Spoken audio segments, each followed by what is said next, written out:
अपने पसंदीदा शो चाय टोस्ट और होस्ट को यूट्यूब पर देखने के लिए डॉन न्यूज़ के ऑफिशियल चैनल को सब्सक्राइब करें और सब्सक्राइब करने के बाद आप ज़रूर बेल आइकॉन को भी प्रेस करें।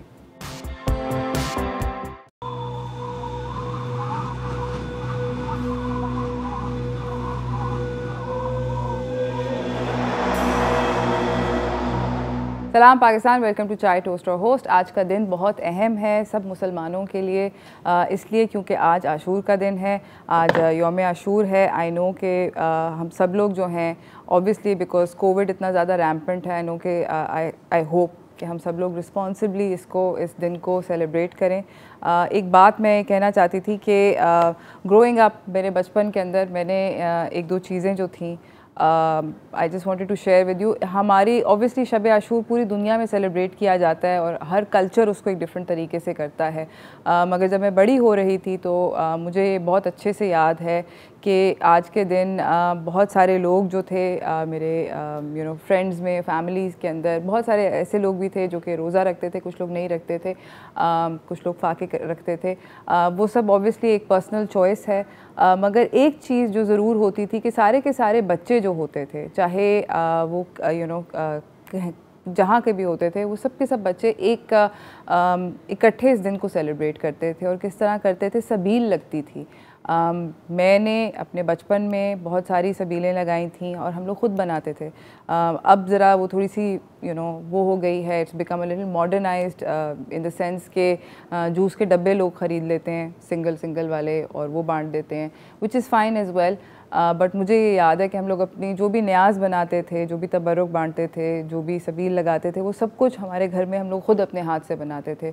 और उससे एक आप अपने बच्चों को एक बहुत अच्छी सेंस ऑफ कम्युनिटी देते हैं। एंड आई थिंक आज का दिन एक बहुत अहम दिन है, ये बात याद रखने का कि as a community we all need to come together. हम सब लोगों को इकट्ठे आने की बहुत ज़्यादा ज़रूरत है और इस दिन को इकट्ठे सेलिब्रेट करने की बहुत ज़्यादा ज़रूरत है, चाहे हम जिस भी तरीके से उसको सेलिब्रेट करें, चाहे वो हमारे कल्चर से हो ना हो, etcetera, but to come together. और ये एक ऐसा दिन है जिसके अंदर सारे के सारे मुसलमान जो हैं इसको बहुत ज़्यादा इम्पोर्टेंस देते हैं। हम लोग बात करेंगे आज के शो में 10 मुहर्रम की अहमियत के बारे में। हम आज हमारे पास रिलीजियस स्कॉलर्स भी आएंगे, हम उनसे भी बात करेंगे। मोर इम्पॉर्टेंटली हम क्या क्या कर सकते हैं, क्या क्या दुआएं पढ़ सकते हैं, क्या क्या इबादत कर सकते हैं इस दिन के लिए, और ये सब भी हम जानेंगे later on during the show. मगर लाइक आई सेड कि मैं आप लोगों से बात करना चाहती हूँ कि मैं आजकल के बच्चों को किसी तरह अपनी कम्युनिटी के अंदर, बिकॉज़ आज का दिन जो है it's about for us to reflect. हम लोगों को रिफ़्लेक्ट करना चाहिए, सोचना चाहिए कि हम कैसे मुसलमान हैं, हम लोगों की जो ईमान है वो किस लेवल पर है। I think it's a very very good time to sort of stop, pause, break लगाएं और थोड़ा सा रिफ़्लेक्ट करें। तो ये बहुत ज़्यादा ज़रूरी है। आई होप कि आप सब लोग भी घर पर बैठ के सब लोग ये कर रहे हों। फ़िलहाल मैं क्योंकि हम लोग बात कर रहे हैं न्याज़ की, तबरुक की, सबील की, तो मैं आपको अपने अगले सेगमेंट की तरफ लेकर जाना चाहती हूँ, व्हाट्स कुकिंग। हमारे साथ यहाँ पे मौजूद हैं शेफ़ आसिफ हबीब। उनके साथ मिलकर हम लोग बनाएंगे एक दूध का शरबत, जो कि लाइक आई सेड कि आप लोग अपने बच्चों के साथ घर पे मिलके बना सकते हैं। और हम बात करेंगे सबील की अहमियत के बारे में। अस्सलाम वालेकुम। वालेकुम सलाम शेफ़, कैसी हैं आप? अल्हम्दुलिल्लाह ठीक ठाक। आसिफ, मुझे बताएं कि आप बचपन में सबील लगाते थे? बिल्कुल, हम बचपन से लगाते हुए आ रहे हैं और अभी तक लगाते हैं। बिल्कुल अभी तक लगती है हमारी। आज भी लगाएंगे? बिल्कुल, आज 10 मुहर्रम में आज भी लगाएंगे। अच्छा। और मतलब अलग अलग किस्म के हम शरबत बनाते हैं वहाँ पे, जो कदीमी एक सिलसिला चल रहा है सबील का। हाँ। जो सबील इमाम हुसैन कहा जाता है। बिल्कुल। और बहुत से लोग नज़र करते हैं, नियाज़ करते हैं, और माशाल्लाह पाकिस्तान के अंदर बहुत ज़्यादा मतलब ज़ोर व शोर के साथ जो है सबील को काफ़ी लोग जो है ये सबील लगाते हैं। आप देख सकती हैं हर जगह रोड के ऊपर सबील बहुत सारे लोग लगाते हैं, मगर मुझे लगता है कि अब बच्चे नहीं लगाते। नहीं, बच्चे लगा रहे हैं। आज मैं घर से निकल रहा था तो मैंने मेरे घर के सामने ही बिल्कुल बहुत छोटे छोटे बच्चे वो सबील बना रहे थे। उन्होंने सीमेंट वगैरह से मतलब लकड़ी को जोड़ना शुरू किया था, और मैं जाऊंगा तो हो सकता है शाम तक वो सबील रेडी हो जाए। बहुत छोटे बच्चे थे, शौक है उनका, वो भी बना रहे हैं। अच्छी बात और छोटा सा उन्होंने एक मटका लिया था, अब वो मटका रखेंगे। लेकिन वो छोटे बच्चे जो होते हैं उनके पास मतलब पैसे नहीं होते, तो वो घर से ठंडा पानी लेकर आते हैं। मगर सबसे अच्छी बात तो यही है कि कम पैसों में वो कर रहे हैं, कितनी अच्छी बात है। बड़ा अच्छा लगा मुझे सुन के बच्चे कर रहे हैं। अभी का वाकया है कि मैं घर से निकल रहा था और मैंने देखा है। ये तो क्या ज़बरदस्त आपने मुझे बात बताई है। मुझे बताएं कि आप जब ये 10 मुहर्रम आता है, नो कि आप मजलिस पे भी जाएंगे, अपनी फैमिली के साथ इसको सेलिब्रेट करेंगे, मगर आज आप जो बना रहे हैं सबील के लिए दूध का ये जो स्पेशल शरबत बना रहे हैं, ये कैसा शरबत है? अच्छा, ये शरबत जो है ये इसमें कोई इतनी ज़्यादा साइंस नहीं है। ये हमारे पास आइस है और इसके अलावा हमारे पास जेली है, red jelly, green jelly, Rooh Afza है हमारे पास, कंडेंस मिल्क है और तुखमलंगा हमारे पास ब्लैक और रेड दोनों हैं। अच्छा, रेड तुखमलंगा? जी, रेड भी आपको मिल जाता है आसानी मार्केट से जी। ये हमने इसलिए किया कि मतलब लोगों को बता सकें, क्योंकि ज़्यादातर रेड लोगों को नहीं मालूम, ब्लैक के बारे में ज़्यादा पता है। मैं ये दिखाना चाहती हूँ नाज़रीन को, ये देखिए, ये जी है लाल तुखमलंगा। वाह, क्योंकि मैंने सिर्फ काला देखा है, मैंने कभी ये लाल वाला नहीं देखा। वेरी डिफरेंट, फ्लेवर दोनों का थोड़ा सा फर्क होता है, कोई 19-20 का, लेकिन एक अच्छी चीज़ है ये। बिल्कुल, और ठंडा होता है इससे, बिल्कुल इस गर्मी के अंदर जो है ये तो बहुत अच्छा होगा। आई एम श्योर कि ठंडा ठंडा होगा अंदर। अपने घर में आम दिनों में भी इस्तेमाल करें आप, ये नहीं कि आप सिर्फ मुहर्रम में तो आप सबील में अपने ये रखें, इसके अलावा भी आप इस्तेमाल करें इसको। ये तुखमलंगा एक बहुत अच्छी चीज़ है। अच्छा, मेरे बचपन में एक और बहुत इंटरेस्टिंग चीज़ होती थी कि हम लोग जो भी सबील बनाते थे, हम बच्चे लोग, हम लोग एक तो अपने पैसों से बनाते थे और दूसरा ये कि कोशिश ये होती थी कि जितनी डिलिशियस उसको बना सकें, जितना मज़ेदार कर सकें उसको, हम कोशिश यही होती थी। बिल्कुल, अभी भी यही सिस्टम है कि लोग आप देखें, छोटे छोटे बच्चे होते हैं, वो अक्सर आप देखें अगर वो अपनी पैसों की चीज़ खा रहे होंगे तो वो किसी को नहीं देते, लेकिन सबील और 10 मुहर्रम का दिन ऐसा होता है कि वो छोटे छोटे बच्चे जो है जग भर के शरबत का और बसों के आगे, ट्रक के आगे वो भाग रहे होते हैं, लोगों को बुला रहे होते हैं और उनको पिला रहे होते हैं, और जब वो दूसरे लोग पीते हैं इनको बड़ी खुशी होती है बच्चों को, और वो एक दूसरे लड़ रहे होते हैं कि जग मुझे दो, मैं दूंगा, मैं पिलाऊंगा, मैं पिलाऊंगा। ये भी चल रहा होता है बच्चों में। हाँ, ये बहुत अच्छी चीज़ है, बहुत अच्छी बात है। अच्छा जी, शुरू करते हैं। तो अगर ये आपने घर पे अपने सबील बनाना सीखनी है तो हम लोग इसको स्टार्ट करते हैं सबसे पहले। अच्छा, इसमें जो है हम सबसे पहले जो है कंडेंस मिल्क जो है, ठीक है, इसमें दूध में डालेंगे। सही है। ये शुगर की जगह हम इस्तेमाल कर रहे हैं इसको। हाँ, क्योंकि काफ़ी मीठा होता है जी।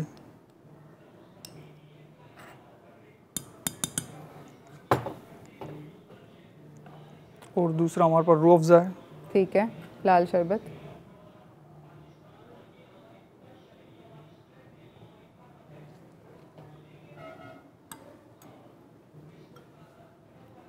सही।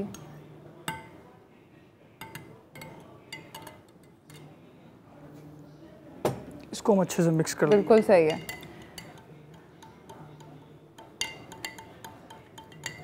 बहुत ज़्यादा आसान रेसिपी है, आप लोग ज़रूर इसको घर पे बनाएं। अभी तक इसके अंदर रूह अफ़ज़ा डला है और इसके अंदर कंडेंस मिल्क डला है। शेफ़ हमें बता रहे हैं कि हम किस तरह लाल शरबत वाला दूध जो है इसको बना सकते हैं। आप लोग ज़रूर बनाएं, अपने नेबर्स को भेजें, अपने जो भी आप करना चाहते हैं उसके साथ ही करें। थोड़ा और इसको, मेरे ख्याल में इसके अंदर ज़रा, हाँ, एंड्स मुझे इसके नज़र आ रहे हैं। असल में अगर ये कम होगा तो हमने दूसरा भी डालना पड़ेगा, क्योंकि जग हमारे पास ये बड़ा है। हम दोबारा फिर बनाएंगे, इसको फिल करेंगे हम ऊपर तक। अच्छा, हम लोग जा रहे हैं नाज़रीन एक छोटी सी ब्रेक की तरफ। ब्रेक से वापस आएंगे, हम इस रेसिपी को कंटिन्यू करेंगे। आप लोग कहीं ना जाइएगा, देखते रहिए चाय टोस्ट और होस्ट।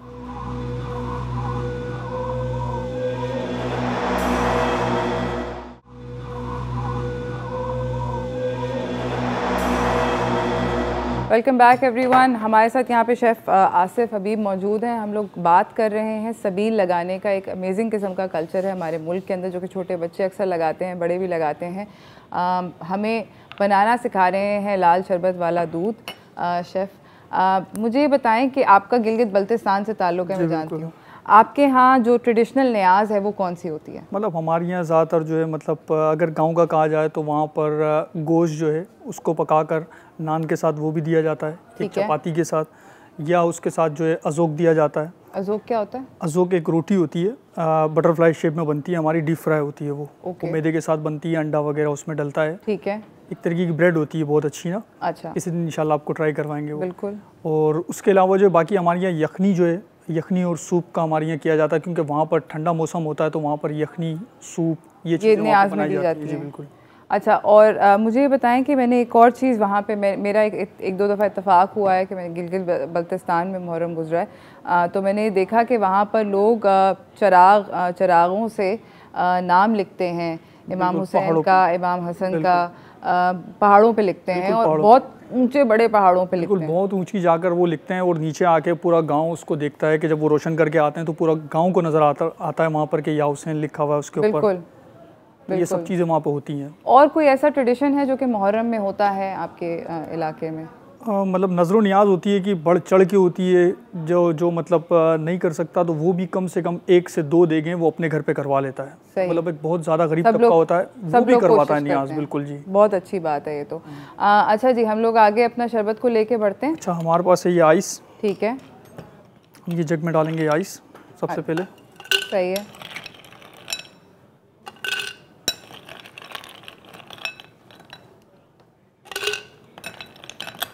आज आप ये वाला सेगमेंट ज़रूर अपने घर पे बच्चों को दिखाइएगा कि उनको भी आइडियाज़ मिलें। बहुत सिंपल सी रेसिपी है, कोई ऐसी बात नहीं है कि छोटे बच्चे फॉलो ना कर सकें, आई एम श्योर कर सकेंगे। दूसरा हमारे पास जेली है ग्रीन। ठीक है,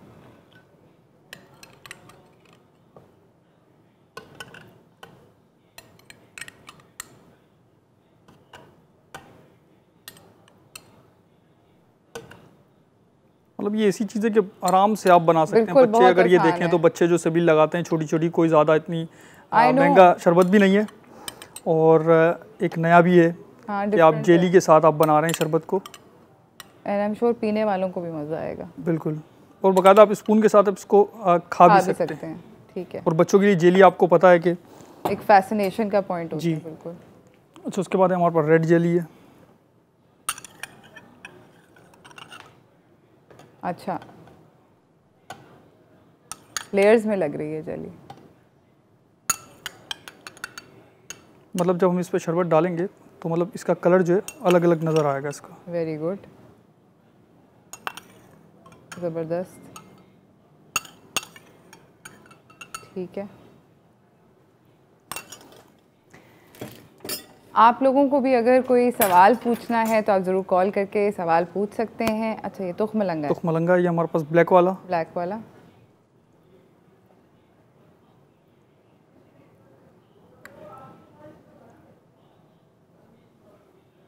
और ये हमारा तुख मलंगा रेड वाला है। ये भी अलग अलग लेयर में लग रहे हैं तकरीबन। जी,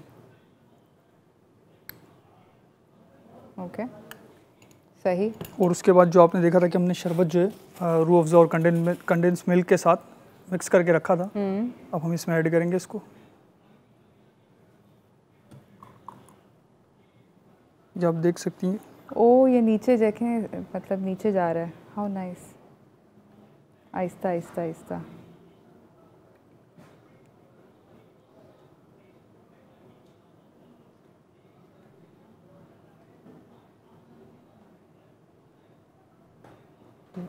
ज़बरदस्त। ये हमारा जो है तैयार सबील का शरबत तैयार है। ज़बरदस्त। एंड आई होप कि बच्चे जो हैं ये सबील का शरबत जो है बच्चे भी बनाएं और खिलाएं, पिलाएं, सब जो जानने वाले हैं उनको। ज़रूर ये एक ऐसा ट्रेडिशन है जिसको हमें ज़िंदा रखना चाहिए। हमें अपने बच्चों को आदत डालनी चाहिए कि वो ख़ुद बनाएं और वो उनको उसके अंदर जो सेटिस्फैक्शन मिलेगी और जो खुशी मिलेगी वो बहुत ज़्यादा स्पेक्टेकुलर होती है, बहुत बड़ी होती है। Thank you so much Asif कि आपने हमें ये सिखाई रेसिपी। बहुत अच्छी रेसिपी है। दोबारा से एक दफ़ा अगर आप बता दें हमें ये रेसिपी क्या है। सबसे पहले जो है हमने दूध लिया है और उसमें लाल शरबत डाला। जी, हमने लाल शरबत डाला, उसके बाद कंडेंस मिल्क डाला, इसको अच्छे से हमने मिक्स कर लिया और हमने जेली बनाई थी। पानी में हमने जेली को डाल के उसको गाढ़ा कर लिया और प्लेट में डाल के हमने उसको थोड़ी देर ठंडे होने के लिए रख लिया। ठीक है। उसके बाद हमने इसके क्यूब्स किए हैं और उसके बाद जो है बर्फ़ डाली है, फिर उसके ऊपर रेड जेली, ग्रीन जेली और तुख मलंगा ब्लैक और रेड, ये डालने के बाद हमने मिल्क जो है वो उसमें मिक्स कर दिया और हमारी सबील ये रेडी है। ज़बरदस्त। रेसिपी कार्ड भी चल रहा है साथ साथ। नाजरीन, अगर आप रेसिपी कार्ड देखना चाहते हैं तो आप रेसिपी कार्ड भी देख लें। इसमें मतलब बहुत आसान है। अगर आप इस रेसिपी को फॉलो करना चाहते हैं, तुख मलंगा ये लाल वाला भी और ये काले वाला भी, मैंने वैसे लाल वाला फ्रैंकली नहीं देखा, मगर आई एम श्योर कि किसी न किसी सुपर मार्केट पे तो अवेलेबल हो, आसानी मिल जाता है इम्प्रेस मार्केट से आपको। अच्छा, ओके, तो देयर यू गो, बड़ी मार्केट से जाके आपको बासानी मिल जाएगा। खुली किसी परचून की दुकान से भी आपको बासानी मिल जाएगा। ज़रूर ट्राई कीजिएगा इस रेसिपी को। मैं आप लोगों को भी बताया था, बहुत बहुत शुक्रिया आसिफ आपका आने का और हमें ये ज़बरदस्त रेसिपी बताने का। मैं आप लोगों को भी बताना चाहती हूँ कि अभी आगे बढ़कर जो हमारे अगले मेहमान हैं वो हमें बताएंगे सबील की क्या अहमियत होती है, क्यों ज़रूरी है सबील लगाना, इससे क्या क्या हमें बरकतें मिल सकती हैं, क्या क्या अच्छी चीज़ें हो सकती हैं हमारी कम्युनिटी के अंदर। ये सब हम बात करेंगे अपने अगले मेहमान से। उसके बाद लेटर ऑन हमारे पास रिलीजियस स्कॉलर्स भी आएंगे, वो हमें आज के दिन की अहमियत बताएंगे। Like I said earlier as well कि क्या क्या इबादत कर सकते हैं, क्या क्या हम लोग क्या आज के दिन हम ऐसा क्या कर सकते हैं जो कि हमें और हमारी रूह को सुकून दे। तो इसी के साथ फ़िलहाल हम जा रहे हैं एक छोटी सी ब्रेक की तरफ। ब्रेक से वापस आएंगे, आपको अपने अगले मेहमान से मिलाएंगे। कहीं ना जाइएगा, देखते रहिए चाय टोस्टर होस्ट।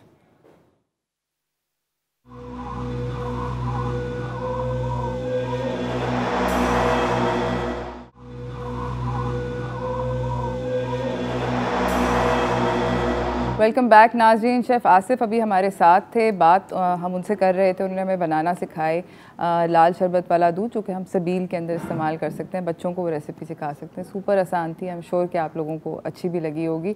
अब मैं आपको अपने अगले मेहमान से मिलाना चाहती हूँ, जो कि अगेन सबील से उनका वो करते हैं, हर मुहर्रम सबील लगाते हैं। तो चलते हैं फ़र्क पड़ता है की तरफ।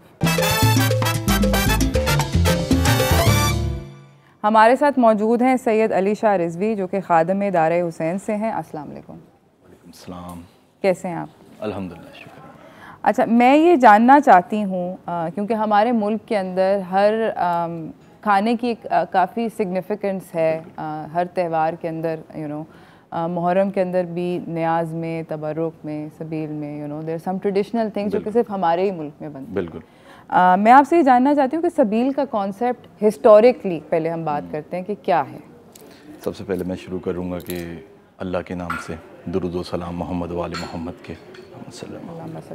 देखिए, सबील के हवाले से अगर हम बात करेंगे तो सबील हमारी जो वाक़या करबला सन 61 हिजरी 10 मुहर्रम, जो कि करबला वाक़या करबला में जब ये वाक़या मौरक हुआ, सक्काए सकीना, बाबुल हवाइज, हज़रत अब्बास अलमदार, हज़रत इमाम हुसैन, इनसे मंसूब किया गया, जो कि सक्काई का लक़ब हज़रत अब्बास को मिला था, जिनका काम था बच्चों के लिए पानी पिलाना, बच्चों को, काफ़िले वालों को पानी पिलाना, लश्कर वालों को पानी पिलाना। सबसे पहले मैं अगर बात को जोड़ूँगा तो सबील के हवाले से अगर मैं छोटी सी आपको एक रिवायत बताऊं कि सबील जो कि जोड़ी गई है बनी हाशिम के घराने से, जो कि बनी हाशिम हज़रत अली के वालिद और उनके वालिद हज़रत अबू तालिब के वालिद हज़रत हाशिम, जिन्होंने सबसे पहले सबील लगाई थी और उन्होंने कुआं निकाला था मक्के के अंदर और उन्होंने फ़राहम किया था दुनिया वालों को। वहाँ से कॉन्सेप्ट चला बनी हाशिम के घराने से पानी पिलाने का सबको। ये कॉन्सेप्ट फिर वाक़या करबला पे भी आया, जबकि मैं थोड़ी सी रिवायत को एक आपको मिलाऊंगा उससे कि जब इमाम हुसैन का काफ़िला मदीने से जब करबला के लिए चला, इमाम हुसैन से हज़रत हुर का काफ़िला आके मिला। तो हज़रत हुर का जब काफ़िला आके मिला तो इमाम हुसैन के पास ख़ुद इतना पानी नहीं था और उनके साथ भी अहलो अवाल थे। तो हज़रत हुर का जब काफ़िला जब उनके करीब आया तो उनके जो इमाम हुसैन ने देखा हज़रत हुर के काफ़िले सारे प्यास से निढाल हुए थे। इवन के सिर्फ बंदे ही नहीं, उनके साथ जो जानवर थे, ऊँट थे, घोड़े थे, सबकी ज़बानें बाहर आई हुई थी प्यास की शिद्दत से। तो हज़रत इमाम हुसैन अलैहिस्सलाम ने एक सदा दी, अब्बास जाओ पहले इनके काफ़िले वालों को और इनके जानवरों को जो इनके सवार हैं उन सबको पहले पानी पिलाओ। हज़रत अब्बास अलमदार गए, सबको पानी पिलाया। हज़रत अब्बास अलमदार वो हज़रत अब्बास अलमदार हैं जो कि मशकीज़ा लेके 10 मुहर्रम के दिन नहर फ़ुरात की तरफ गए और जब वो नहर फ़ुरात की तरफ रवाना हुए हैं मशकीज़ा लेके, उनका मकसद जंग लड़ना नहीं था, उनका मकसद था बच्चों के लिए पानी लेके आना। और जब वो पानी लेने के लिए वहाँ पे गए हैं तो उनकी मशकीज़ा थी उसके ऊपर तीर लगा और वो मशकीज़ा छिद गई, जिससे सारा पानी बह गया। वहाँ से हमने एक कॉन्सेप्ट बनाया था कि जब उन बच्चों को पानी नहीं मिल सका, करबला वालों को पानी नहीं मिल सका, जिन्होंने दुनिया को पानी फराम किया, और आज हम उनकी याद में पूरी दुनिया, सिर्फ पाकिस्तान की बात नहीं करूँगा, पूरी दुनिया में पानी पिलाया जाता है। पानी तो मैं कहूँगा कि पुरानी सबीलें थीं, लोग पानी पिलाते थे, अब जदीद दौर आ गया जिसमें शरबत को मुंतकिल कर दिया गया। शरबत पिलाते हैं, खाना खिलाते हैं। ये अकीदत की बात है, ये रस्म नहीं है। अब इंसान अकीदे के तहत कोई भूखा भी आता है, कोई प्यासा भी आता है, सिर्फ उसको अगर भूखा आएगा तो सिर्फ पानी पिला के थोड़ी वापस करेंगे। अज़ादार आ रहे हैं, लोग आ रहे हैं, और इसमें रंग व नस्ल नहीं देखी जाती। बिल्कुल नहीं देखी जाती, ऐसे ही है। मुझे ये बताएं कि आपके ख़्याल में कि सबील लगाने का ये जो सिलसिला था, क्या ये अब कम होता जा रहा है? नहीं, बिल्कुल भी कम नहीं होता जा रहा। कि ये तो बहुत अच्छी बात आपने निकाली कि उरूज के सबील, हम लोग वो लोग हैं जो कि हर दफ़ा हर चीज़ को SOPs और हर सिलसिले को उसके तहत चलाते हैं। कि अभी आप देख रही हैं मुल्क भर में कोविड है, ये है, सिलसिला फैला हुआ है, तो लोगों ने इसका भी शॉर्टकट निकाला। किस तरह से निकाला कि डिस्टेंस से खड़े हुए, मास्क यूज़ कर रहे हैं, डिस्पोजेबल गिलास यूज़ कर रहे हैं। हम ऐसा ही नहीं है कि एक ही गिलास को बार बार यूज़ करा रहे हैं, लोगों के शक व शबायद आते हैं, लेकिन हम लोग का अकीदा तो आप समझ सकते हैं कि हम लोग ये नहीं कहेंगे कि आप पिएँ, लोग पीते भी हैं, लेकिन हम डिस्पोजेबल चीज़ों में ज़्यादातर यूज़ कर रहे हैं ताकि सेफ्टी भी रहे। और ये वो जज्बा है जो कि कम नहीं हो सकता कभी, इसको मज़ीद बढ़ाया जा रहा है। और आप देखेंगे आज मैं कर रहा हूँ, मेरे पहले वालिद करते थे, फिर मेरे दादा करते थे, मेरे परदादा करते थे, उनकी नस्ल से चलते चलते आज मैं ये सिलसिला चला रहा हूँ, तो माशाल्लाह से बढ़ता ही जा रहा है। और फिर आने वाली मेरी नस्ल भी ये काम करेगी, और फिर मेरी नस्ल का नस्ल भी करेगी इंशाल्लाह। मुझे ये बताएं कि अभी आपने बात करी SOPs की, सबील लगाते हुए, तो क्या ऑब्वियसली हालात को देखते हुए कितने लोग आते हैं एट अ सिंगल टाइम आपके पास एक सबील पे? देखिए, एट अ सिंगल टाइम मैं इस बात को वैसे मिलाऊंगा कि लोग सिर्फ अपनी प्यास बुझाने के लिए नहीं आते, लोग यहाँ पे आते हैं इमाम हुसैन की प्यास को याद करने के लिए। बिल्कुल। और लोग पानी ये नहीं सोच के आते, वो तो पानी पी के तो घर से आ रहे होते हैं, लेकिन ये सोचते हैं यार ये इमाम हुसैन की सबील है, इमाम हुसैन की याद में सबील लगी हुई है, तो ये पानी पिएंगे।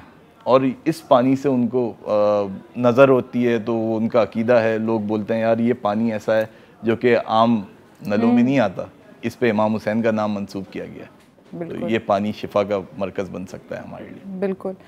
मुझे ये बताएं कि आपके ख़्याल में कोई सिक्योरिटी मेजर्स, कोई ऐसी तदाबीर होती हैं जो कि आपको रखनी पड़ती हैं सबील लगाते हुए? सिक्योरिटी ऐसा सच ये कहेंगे कि पुलिस वगैरह हमारे साथ तो बड़ा कोऑपरेट करती हैं। जब हमारी सबील लगती है तो चारों तरफ वहाँ पे सिक्योरिटी, हम यानी कि हुकूमती इदारे भी आते हैं, यानी कि हमारे सीनियर सारे वो आते हैं, वो ख़ुद हमारी सबीलों पे खड़े होकर पानी पिलाते हैं। इवन कि जब हमारे प्रोटोकॉल, हमारे लोग वहाँ पे खड़े होते हैं सिक्योरिटी वाले, तो हम उनको भी पानी पिलाते हैं, तो वो उल्टा हमारी मदद करते हैं और हमारे ऊपर निगरानी करते हैं माशाल्लाह से, कि कोई ऐसा खदशा ना हो जाए, कोई कुछ आपको मिला के ना चला जाए उसमें, उन चीज़ों में, तो वो सारा लुक आफ्टर कर रहे होते हैं सारे ही। That's very good to know. मुझे ये बताएं कि आज 10 मुहर्रम के दिन आपकी कहाँ कहाँ पर सबीलें लगी होंगी? 10 मुहर्रम के दिन हमारी सबील हमारे एरिया में, यानी कि ब्लॉक 20 में हमारे ग्राउंड में शाम गरीबा के बाद हमारी मजलिस जो कि होती है, उसमें एक सबसे पहली जो सबील लगाई गई थी, वाक़या करबला को मैं वापस उस पर लेके जाऊंगा। जो सबसे पहली सबील जो लगी थी ना, यानी कि न्याज जो चली थी, वो आज के दिन हम 10 मुहर्रम के दिन करते हैं, जिसमें होते हैं चने होते हैं। वो इसलिए होते हैं जब इमाम हुसैन की शहादत हो गई थी तो सब रो रो के निढाल हो गए थे, गिरिया कर कर के उनके अहलो अहवाल निढाल हो गए थे। तो बीबी ज़ैनब सलामुल्लाह अलैह ने सबसे पहली न्याज तकसीम करवाई थी अपने अज़ादारों में, और ये कहा था कि अगर तुम लोग कुछ तवानाई, अगर कुछ खाएंगे तो मज़ीद हुसैन को गिरिया करेंगे। तो इस कॉन्सेप्ट के तहत भी हम 10 मुहर्रम के दिन जब सारे अज़ादार गिरिया करके आ जाते हैं, मसाइब सुन के आते हैं, तो उनको हम पानी पिलाते हैं, ठंडा पानी पिलाते हैं, और चने जो होते हैं वो खिलाते हैं मौला हुसैन की याद में। और इसी याद से एक छोटी सी रिवायत मैं मिलाऊंगा अगर आप इजाज़त दें, बिल्कुल। कि इमाम हुसैन की फ़कत एक वसीयत थी अपनी बहन से। जब इमाम हुसैन शहीद होने लगे और शहीद होने के लिए जा रहे थे, तो बीबी ज़ैनब सलामुल्लाह अलैहा को बुला के बोला, इमाम हुसैन को सब पता था, सबको पता था। इमाम हुसैन ने बोला कि जब तुम वापस मदीने जाओ मेरी बहन, एक चीज़ हमेशा याद रखना और मेरे अज़ादारों को एक पैगाम देना, मेरे अज़ादारों को एक पैगाम देना कि वो जब जब ठंडा पानी पिएं तो मेरी प्यास को याद रखें। ये एक इमाम हुसैन की वसीयत थी जो कि आज तक हम उसको फॉलो करते हुए आ रहे हैं। इसके अलावा अब दौर ऐसा आ गया, लोग इसमें शरबत मिला देते हैं, नियाज कर देते हैं, लेकिन ठंडा पानी तो इमाम हुसैन के नाम से मंसूब है। और सिर्फ सबीलों की बात नहीं करूँगा मैं, कि पूरे साल में कभी भी कोई भी अज़ादार, अगर कोई भी इंसान अगर ठंडा पानी पीता है तो इमाम हुसैन की प्यास को याद करता है। ये इमाम हुसैन की फ़कत वाहिद वसीयत थी बीबी ज़ैनब सलामुल्लाह अलैहा से, जो कि असीरी के बाद जब बीबी ज़ैनब मदीने आई हैं तो मदीने में उन्होंने सबको सर्कुलेट किया इमाम हुसैन का पैगाम, जो आज तक ये कायम होता है। That's very nice to know. मुझे ये बताएं कि आप अभी हम बात कर रहे थे आपसे इसके बारे में, आप मुझे ब्रेक में बता रहे थे कि जुलजना भी आप लोग करते हैं, तो आप सबील लगाते हैं, इतना सब कुछ करते हैं। आपको लगता है कि ये सब कुछ करने से आपकी कम्युनिटी इकट्ठे होती है? बिल्कुल इकट्ठी होती है। मैं जुलझने से अगर बात करूं तो छोटी सी एक रिवायत मैं अगर साबित करना चाहूं तो इजाज़त दें मुझे आप, कि जुलझना एक थोड़ा सा टॉपिक से थोड़ा सा इधर हो जाएंगे। तो जुलझने से अगर आपने बात की है ना, जुलझने की मैं एक रिवायत बताता हूं कि कुरान के अंदर अल्लाह कसम खा रहा है मक्के की ज़मीन की, तो वो मक्के की ज़मीन मोतबर हो गई है। कुरान में अल्लाह मक्के की ज़मीन की कसम खा रहा है, तो वो मक्के की ज़मीन आज तक मोतबर है।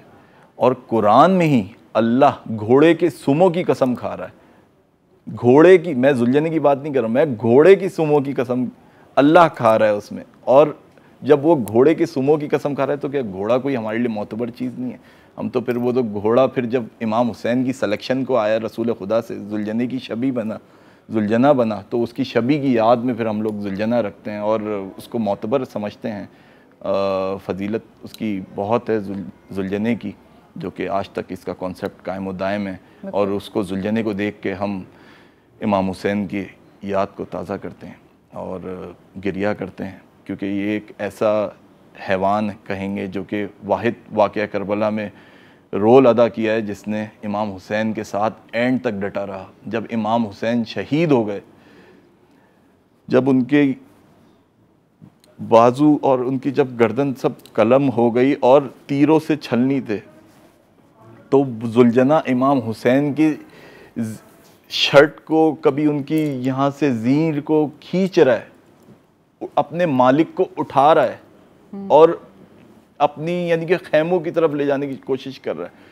इमाम हुसैन ने शहादत से पहले जुलझने को पैगाम दिया था, जाओ शहजादियों को जाके पैगाम दो कि हम अब नहीं आएंगे। और जुलझने ने ऐसे ही हुआ। आपने एक तस्वीर देखी होगी मंज़र के तहत, वो रावी ने तस्वीर तैयार की है कि जिसपे जुलझने के ऊपर चारों तरफ से शहजादियाँ, कोई उसकी सुम पे हैं, कोई उसके जीन पे हैं, और वो तीरों से छन्नी होता हुआ जुलझना आया। जुलझना बेसिकली इसीलिए उसको जुलझना कहा गया कि जब उसके ऊपर जब तीर लगे हुए थे ना, तो जब वो वाक़या करबला से, जब मैदान करबला से जब पलट के आ रहा था, तो लोगों ने जब उसको देखा तो उसको कहा कि ये उड़ने वाला घोड़ा है, उसके पर लगे हुए हैं। जुलझना, जिना यानी उड़ने वाला घोड़ा, जो कि आसमान पे होता है। तो जब वो पलट के आ रहा था तो वहाँ पे जो शहजादियाँ और तो सब ने उसका लक़ब जुलझना रख दिया था। तो ये हम पैगाम वहाँ से। अमेजिंग। मुझे ये बताएंगे कि आप सबील जो है, जाते जाते अगर आप टाइम मेरे पास मुख्तसर रह गया है, अगर आप जाते जाते अगर मेरे नाज़रीन को ये बताएं कि सबील से हम क्या मैसेज दे सकते हैं, पीस का, ब्रदरहुड का, कम्युनिटी में इकट्ठे रहने का? देखें, पैगाम बिल्कुल ऐसे दे सकते हैं कि इसमें कोई रंगो नस्ल नहीं देखी जाती। जब सबील जब लगाई जाती है, अभी आप जाएंगे तो आप देखेंगे हिंदू बरादरी, ईसाई, मुस्लिम सब सबील इमाम हुसैन के नाम पे 10 मुहर्रम के दिन पे सबील लगा रहे हैं। जगह जगह ये सिलसिला जारी है, सारी है।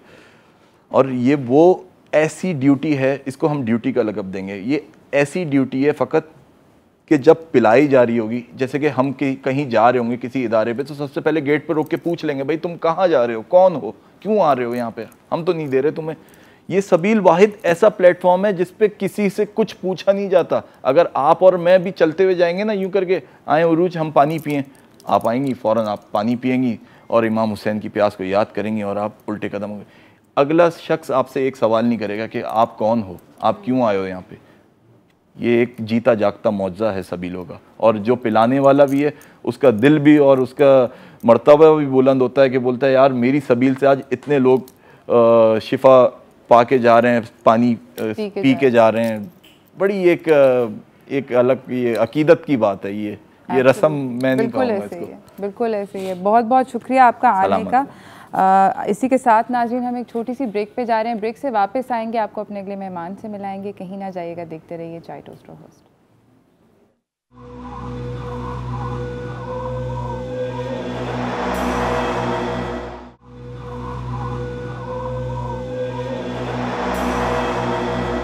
बैक नाज़रीन, हमारे साथ हमारे अगले मेहमान जो हैं वो हमारे सेट के ऊपर मौजूद हैं। मैं आपको उनसे मिलवाना चाहती हूँ ताकि जितने भी सवालात हैं अगर आपके दिल में, तो आप इनसे बिल्कुल पूछ सकते हैं।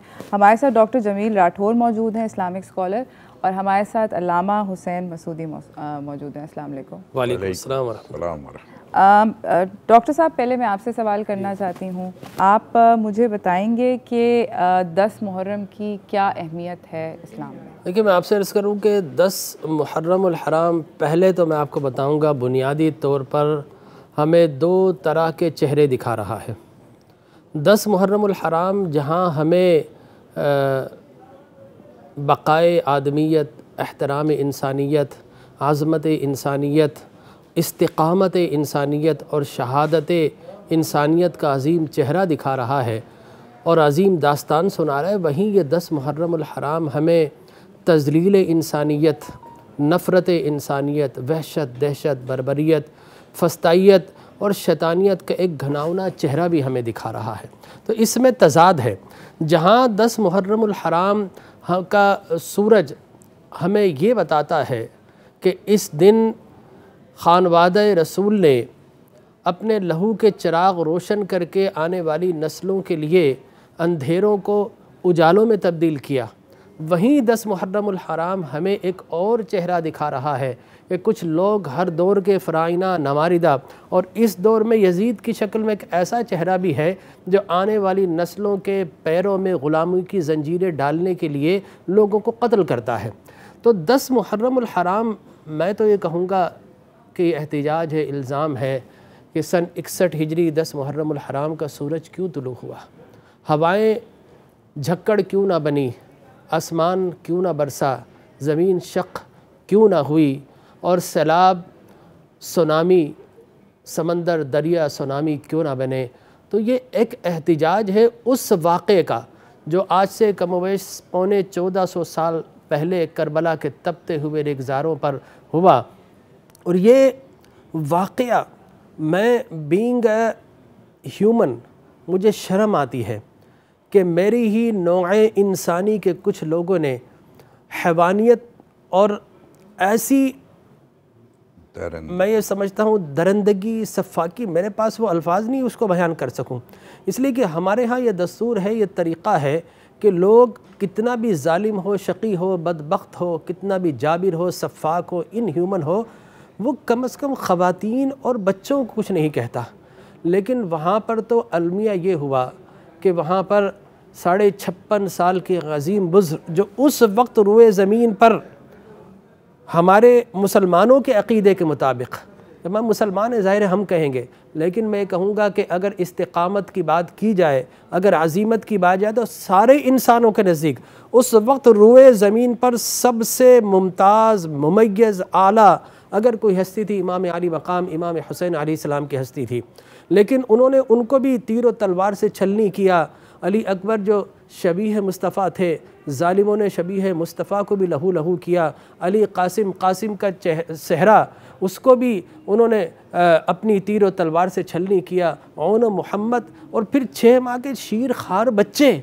आप ये देखिए कि दुनिया में सफ़ाकियत की बड़ी दास्तानें, हम चंगेज़ ख़ान भी बोलते हैं, हम हिटलर भी बोलते हैं, हम जनाब नपोलियन बोनापार्ट भी करते हैं, और फिर हम अगर फतूहात की बात करें तो सिकंदर आज़म की भी कुछ ऐसी जिन गुज़रगाहों से गुज़रा वहाँ इंसानी लाशों के मीनारे बन गए। लेकिन मैं ये समझता हूँ कि हमें बहुत खाल खाल ऐसी एग्जाम्पल्स मिलेंगी जिसमें बच्चों को तीर और तलवार मारे गए इस बात पर कि वो रो रहे हैं, भूखे और प्यासे, टॉर्चर करके, सफाकियत का मुजाहरा करके, और फिर चारों तरफ से उनको बीच में खड़े करके तीर और तलवार बरसाए जाए। और चंद नहित्ते लोगों के मुकाबले के अंदर बाज़ रिवायात के अंदर 30,000 का लश्कर, बाज़ रिवायत में इससे भी ज़्यादा लश्कर, वो लश्कर कशी महज 72 नफूस पर की गई। तो मैं समझता हूँ कि जो शिकारी होते हैं ना, जब वो अपना शिकार जंगल में तलाश करते हैं तो शिकार को घेर कर चारों तरफ से तीर मरवाते हैं, उसको एंजॉय करते हैं। मुझे लगता है कि वक्त का डिक्टेटर, आमिर और जाहिल, और वो शख्स जिस पे सफ़ाकियत और शैतानियत सवार, इसलिए कि इंसान नहीं हो सकता, वो शैतानियत उस पर पूरी तरह सवार थी।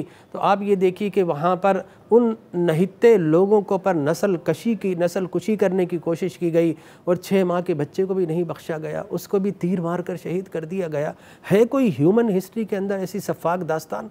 लेकिन दूसरी तरफ हमें ये भी नज़र आता है कि इमाम आली मकाम, मामला क्या था? मामला ये था कि हमारी बात मानो, otherwise you have to be killed, आपको मार दिया जाएगा, ठीक है ना, यही था। तो इमाम आली मकाम ने, मैं ये समझता हूँ, आने वाली क़यामत तक की सारी नस्लों पर एहसान ये किया कि हुज़ूर अकरम ताजदार कायनात सल्लल्लाहु अलैहि वसल्लम ने आकर जो बेज़ेंटाइन और पर्शियन एम्पायर्स ने, जो बड़ी बड़ी सल्तनतों ने इंसान की गर्दन में जंजीरें डाली थी गुलामी की, आका करीम अलैहिस्सलातु व तस्लीम ने आकर उनको तोड़ दिया। आपने फरमाया कि जनाब अब बेटी ज़िंदा दरगोर नहीं की जाएगी। आपने फरमाया अब ख़वातीन अपने मखसूस अय्याम के अंदर किसी अस्तबल में नहीं भेजी जाएंगी, ख़वातीन के लिए चादर बिछाई जाएगी, ख़वातीन को जो है फ़क़ीह बनाया जाएगा, बेहतरीन तालीम दी जाएगी, सय्यदा आलम कहा जाएगा, ख़वातीन को फ़ातिमतु बिदअतु मिन्नी कहा जाएगा। तो रसूल मुकर्रम सल्लल्लाहु अलैहि वसल्लम ने आकर ख़वातीन को हुकूक दिए, चिल्ड्रन राइट्स दिए, वीमन राइट्स दिए, आपने हस्बैंड राइट्स दिए, आपने वाइफ राइट्स दिए, आपने बताया लोगों को कि एल्डर राइट्स क्या है, आपने बताया कि जनाब एनिमल राइट्स क्या है, प्रिजनर राइट्स, वो सारे हुकूक जो रसूल मुकर्रम सल्लल्लाहु अलैहि वसल्लम ने आकर नौए इंसानी नहीं पूरी कायनात को जो आज़ादी दी थी। यजीद चाहता था करबला के अंदर इमाम हुसैन झुक गए तो फिर वही डिक्टेटरशिप, वही गुलामाना रविश, और फिर वही लोगों को अपना जानवर बनाकर, गुलाम बनाकर नस्ल दर नस्ल गुलामी की मोहर इन पर लगा दी जाए। यजीद ये चाहता था इंसान को फिर से गुलाम बना दिया जाए। इमाम अली मकाम ने कहा कि मेरा अली अकबर, उसका शबाब भी और मेरे अली असगर की तफूलियत भी हाजिर है, इनकी जाने तो जा सकती है, लेकिन मोहम्मद अरबी की उम्मत को अब ग़ुलाम नहीं बनाया जा सकता। तो वो हुकूक इंसानी के लिए अलम बरदार बनकर इमाम आली मकाम ने शजर इस्लाम की ऐसी आबियारी की कि दुनिया आज हुकूक इंसानी की बात करती है, जमहूरी अक़दार की बात करती है, फ्रीडम ऑफ स्पीच की बात करती है। तो मैं ये समझता हूँ ये सदक़ा है, ये फैज़ान है मोहम्मद अरबी का या उनके नवासे इमाम हुसैन इब्न अली अलैहिस्सलाम का। बेशक, बिल्कुल बिल्कुल, बहुत आपने खूबसूरत बात करी। अल्लामा साहब, मैं आपसे ये पूछना चाहती हूँ कि ये इस ख़तरनाक और ख़ौफनाक भयानक वाक़े के बाद हिस्ट्री इस वाक़े को आज तक हम लोग याद करते हैं, आज तक हम भूल नहीं सके और हमें, मुझे ऐसा लगता है कि हर साल हम मुहर्रम के दिन के अंदर मतलब आज अशूर का दिन है, हम लोग इसको याद करते, रिपीट करते हैं। मैं आपसे ये जानना चाहती हूँ कि हिस्ट्री ने इस वाक़े को ज़िंदा कैसे रखा? बिस्मिल्लाहिर्रहमानिर्रहीम व बिही नस्तईन व हुवा खैरुल मुईन अल्हम्दुलिल्लाहि रब्बिल आलमीन वस्सलातु वस्सलामु अला रसूलिहिल करीम व आलिहि त्वाहिरीन व असहाबिहिल मुंतखबीन हुसैन मिन्नी व अना मिनल हुसैन। बस यहीं से मैं, जैसे कि हमारे जमील भाई ने बहुत खूबसूरती के साथ आगाज़ किया, मैं इसी बात को थोड़ा सा आगे बढ़ाना चाहूँगा कि ख़ुद रसूल अकरम सल्लल्लाहु अलैहि वसल्लम की ज़ात गिरामी ने जब ये जुमला कहा कि हुसैन मिन्नी व अना मिनल हुसैन, तो 60 हिजरी तक और 61 हिजरी तक ये बात लोगों की समझ में शायद नहीं आ पा रही थी कि हुसैन मिन्नी तो ठीक है, अना मिनल हुसैन, यानी मैं हुसैन से हूँ।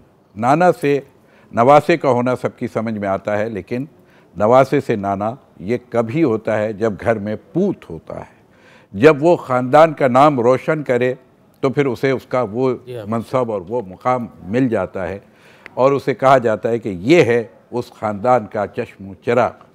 यहाँ पर भी इमाम आली मुकाम ने जब एक मुकाम पर करबला के अंदर इस चीज़ की वजाहत की कि इनकान दीना मुहम्मदिन लम यस्तक़िम इल्ला बिक़त्ली, यानी अगर मेरे नाना का दीन जो लाया हुआ दीन था, अगर ये महफूज नहीं रह सकता, इनकान दीना मुहम्मदिन लम यस्तक़िम, अगर इसका वजूद नहीं रहता है तो बेहतर इससे है कि वो वजूद ख़त्म हो हुसैन इब्न अली अपने पूरे ख़ानदान का।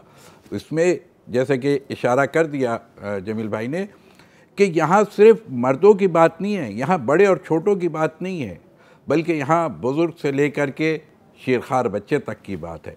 यहाँ पर ख़वातीन का किरदार, ख़वातीन में भी जहाँ हज़रत फ़िज़्ज़ा जैसी ज़ईफ़ा भी मौजूद है जो जवानों से ज़्यादा बढ़कर जवान नज़र आ रही हैं, जिनकी तमन्ना यह है कि मुझे करबला के दिन के लिए खुदा बंद आलम इस ज़मीन पर रखे और मैं आले रसूल की वो खिदमत कर सकूँ। तो बहरहाल, और जहाँ पर हज़रत सकीना जैसी बच्चियाँ भी हैं कि जो एक पैगाम दे रही हैं, वो पैगाम क्या है? वो पैगाम यह है कि जो हुसैन इब्न अली ने दिया था कि इन्नमा खरजतु लितलब इस्लाह उम्मत जद्दी, कि हम जो है वो क्यों क़याम कर रहे हैं। हम मदीने से नाना का मदीना छोड़ के, माँ की कब्र मदीने में छोड़ के, हरम काबतुल्लाह में आके और वहाँ पर भी हज को बचाने के लिए हज को उम्रे में तब्दील करने जा रहे हैं। यानी गोया वो शरीयत मोहम्मदी के बचाने के लिए हज जैसी अजीम इबादत को तर्क करके,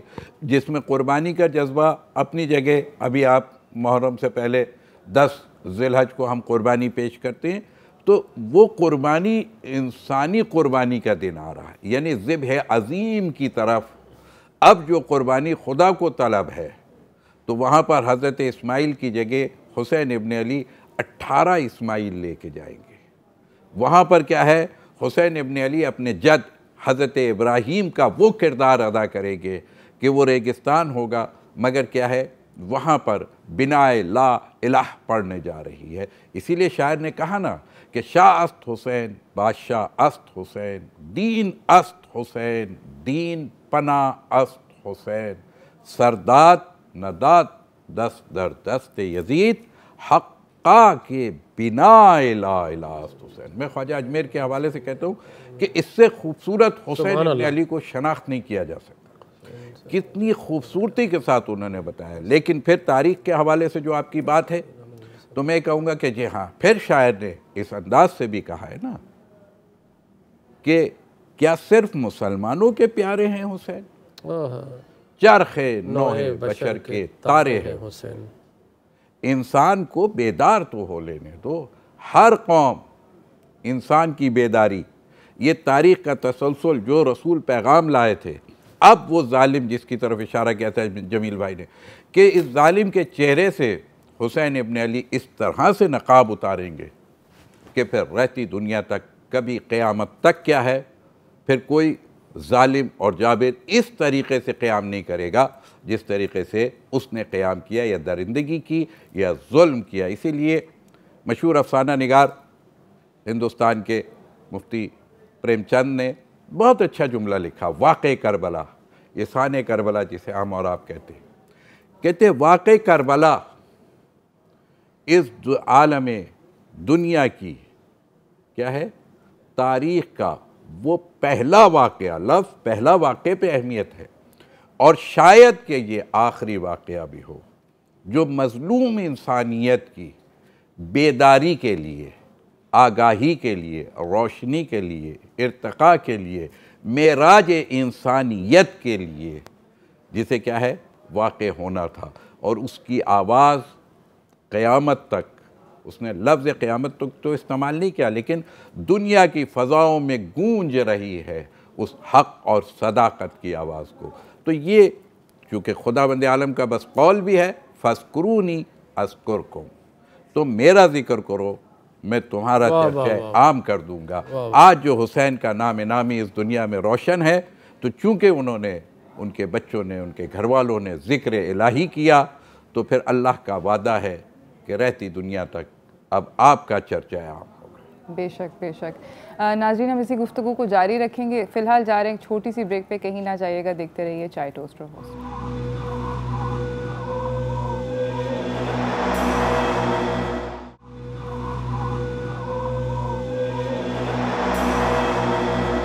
वेलकम बैक नाज़रीन। हमारे साथ यहाँ पर डॉक्टर जमील राठौर हैं, हमारे साथ अल्लामा हुसैन मसूदी हैं। बात हो रही है यौम आशूर की सिग्निफ़िकेंस की। अब मैं ये जानना चाहती हूँ, सिग्निफ़िकेंस के ऊपर तो हमने बात कर ली, अब मैं ये जानना चाहती हूँ कि अगर आप दोनों मुझे ये बताएं कि इवेंट्स क्या थे जिन्होंने इंसानियत के ऊपर इतना ज़्यादा गहरा असर डाला कि आज जिस तरह आपने बोला कि 1450 साल तकरीबन पुरानी बात हो गई है, मगर हम आज भी उसको उसी शिद्दत से याद करते हैं उस इवेंट को और कोशिशें, और दुनिया भर में इट टचेज़ एवरीबडी। ऐसे क्या इवेंट्स हुए थे? देखिए, मैं आपसे कहता हूँ, इवेंट तो ये उसी दिन शुरू हो गया था जब अल्लाह ने आदम अलैहिस्सलाम को ज़मीन पर भेजा और शैतान को रजीम करके धुतकार कर ज़मीन पर भेज दिया गया। खैर और शर का मारिका उसी वक्त ही शुरू हो चुका था। फिर हज़रत इब्राहीम अलैहिस्सलाम के बिलमुकाबिल अल्लाह ने नमरूद के बिलमुकाबिल हज़रत इब्राहीम अलैहिस्सलाम को भेजा। फ़िरऔन के बिलमुकाबिल अल्लाह ने मूसा कलीम अलैहिस्सलातु व तस्लीम को कलमा हक़ कहने के लिए भेजा।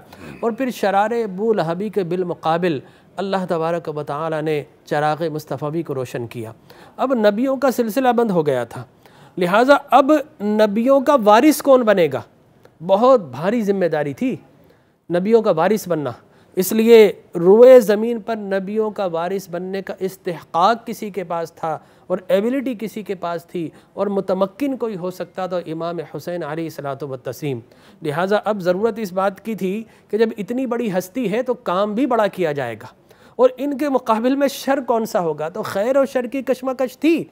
तो यहाँ अल्लाह तबारक व तआला की अजब कुदरत है कि शर यजीद के हाथ में आया और खैर का परचम इमाम अली मकाम इमाम हुसैन ने बुलंद किया। अब क़यामत तक के लिए ही इस्तिआरे चलते रहेंगे। तो वो शर हर दौर में आया। हज़रत इब्राहीम अलैहिस्सलाम को दहकते हुए शौलों में डाल दिया गया। ये अलग बात है कि अल्लाह ने कुल्ना या नारु कूनी बरदम व सलामन अला इब्राहीम, आग इब्राहीम अलैहिस्सलाम पर ठंडी हो जाए, अल्लाह ने अपनी कुदरत से कानून अपना बदल दिया। हज़रत इस्माईल अलैहिस्सलाम को खंजर के नीचे लिटाया गया, लेकिन अल्लाह ने फरमाया कि नहीं चलना, आसमानों से दुम्बा आ गया। इस्माईल अलैहिस्सलाम मुस्कुरा रहे हैं। लिहाजा अब वो ज़िबह अज़ीम को, जिसे ज़िबह अज़ीम करार दिया, कहाँ एक मेंढा और कहाँ इस्माईल अलैहिस्सलाम, तो वो ज़िबह इस्माईल का तसलसल दरअसल यहाँ होना था। लिहाजा अब जितनी भी मिसालें ले लें, चाहे वो फ़िरौन की ले लें, चाहे वो नमरूद की ले लें, चाहे वो अबशद्दाद की ले लें, चाहे उनके बाद के ज़माने की ले लें, आप बिलीव कीजिए कि जंगें हुई हैं, क़त्ल व गारतगरी हुई है, लेकिन कहीं ना कहीं हमें उस शैतानियत के खेल के अंदर इंसानियत ज़रूर नज़र आती है। लेकिन करबला एक वाहिद ऐसा वाक़या है जहाँ शैतानियत का राज था और इंसानियत इतनी दूर जितना ज़मीन से मरीख़, इंसानियत कहीं नज़र नहीं आ रही थी। इसलिए कि मैं अक्सर कहा करता हूँ, गद्दार कई तरह के होते हैं। एक वो है जो मुल्क व मिल्लत का गद्दार है, एक वो है जो अपने जानने वालों का, एक वो है जो अपने घर बार का भी गद्दार है, लेकिन बहरहाल वो इंसान होते हैं। लेकिन नज़रिए से गद्दारी करने वाला बज़ाहिर तो इंसान होता, हकीकत में वो शैतान बन जाता है। लिहाजा यजीदी लश्कर के अंदर तोअन, करहन, जबरन और तमान, बेशक वो लोग थे जो अपने नज़रिए से गद्दारी कर चुके थे। कुछ ऐसे थे जो कि मजबूरन आए लेकिन आए, कुछ ऐसे थे तोअन कराना आए लेकिन आए, शैतानियत दिखाई। कुछ ऐसे थे तबान, जिनकी तबीयत के अंदर ही गद्दारी होती है, और कुछ ऐसे तमान, लालच के लिए, ओहदे के लिए, शान और शौकत के लिए वहाँ पर आए, और ये भूल गए कि हम किससे मुकाबला करने के लिए आए। लिहाजा उन्होंने अपने नज़रिए को वहाँ पर दफन कर दिया। इसके मुकाबले में अगर मैं यजीद की बात करूँ तो यजीद अपने नज़रिए से गद्दारी नहीं कर रहा था। बहुत अहम बात कह रहा हूँ अल्लामा साहब, यजीद ऐन अपने नज़रिए के मुताबिक चल रहा था।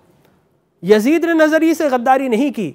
यजीद का नज़रिया क्या था? इस्लाम का नाम लिया जाए और इस्लाम ही को तार तार कर दिया जाए, शरीयत की बात की जाए और शरीयत के अंदर कुफ्र की आमेदश कर दी जाए, अगर हया की बात की जाए बेहयाई का मुजाहिरा किया जाए, साहब मुहर्रमात की बात की जाए और मुहर्रमात के हराम को हलाल कर दिया जाए, यानी वो जो दो कमी नज़रिया कुरान ने दिया था, यजीद चाहता था कि मिल्लत वाहिदा शरीयत वाहिदा के अंदर कुफ्र की आमेजिश कर दी जाए।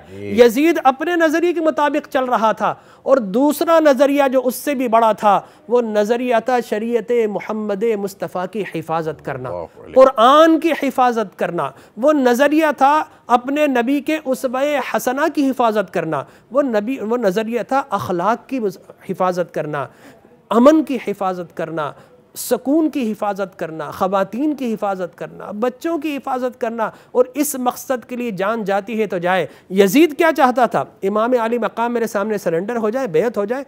बज़ाहिर तो इतना ही से तकाजा था, हमा शुमा होते तो हम बोलते जान जाती है तो जाए, साहब कंप्रोमाइज़ कर लीजिए। और कंप्रोमाइज़ कर लेते तो क़यामत तक के लिए क्या होता? ये दस्तूर बन जाता कि अपने से छोटे के हाथ पर बड़ा बेअत कर ले। छोटा फ़कत उम्र में नहीं, मर्तबे की बात कर रहा हूँ, और छोटा यहाँ पर फ़कत मर्तबे भी नहीं है, खैर और शर की सूरत में। लिहाजा फिर दूसरा ये रास्ता खुल जाता, हर खैर वाला वो शर वाले के सामने झुक जाए। ये नज़रिया बन जाता क़यामत तक के लिए कि साहब शरीयत जाती है तो जाए, अपनी जान बचाई जाए। देखिए कुरान ये कहता, मन कफ़र बिल्लाहि बाद ईमान इल्ला मन उक्रिह व क़ल्बुहु मुत्मइन्नुन बिल ईमान वलाकिन मन शरह बिल कुफ्रि सदरा। कि अगर तुम्हें कोई गन पॉइंट पर कहे कि कलमा कुफ्र कहो तो तुम कह दो, ईमान अगर दिल में मकबूल है अल्लाह तुम्हारे ईमान को मकबूल फरमा लेगा, फ़कत दिल में है। लिहाजा इमाम अली मकाम चाहते तो वहाँ बज़ाहिर कंप्रोमाइज़ करके फिर वापस चल जाते, लेकिन क़यामत तक का मुअर्रिख़ीन लेके था रसूलुल्लाह का नवासा कंप्रोमाइज़ कर गया। और फिर बातिल के सामने कंप्रोमाइज़ करना ये भी हुसैन इब्न अली की सुन्नत बन जाती। लिहाजा इमाम अली मकाम ने कहा यहाँ अगर मैं कंप्रोमाइज़ कर जाऊँगा तो नाना की शरीयत भी कंप्रोमाइज़ हो जाएगी और नाना की मिल्लत और उम्मत भी कंप्रोमाइज़ करना सीख जाएगी। और फिर इसके साथ साथ वहाँ पर अगर देखिए कि दुनिया में दस्तूर है, कोई किसी को मारता है तो शायद कोई साहिबान इस्तिक़ामत कहते हैं मार दो साहब, मैं अपने कलमा हक़ से नहीं हटूँगा।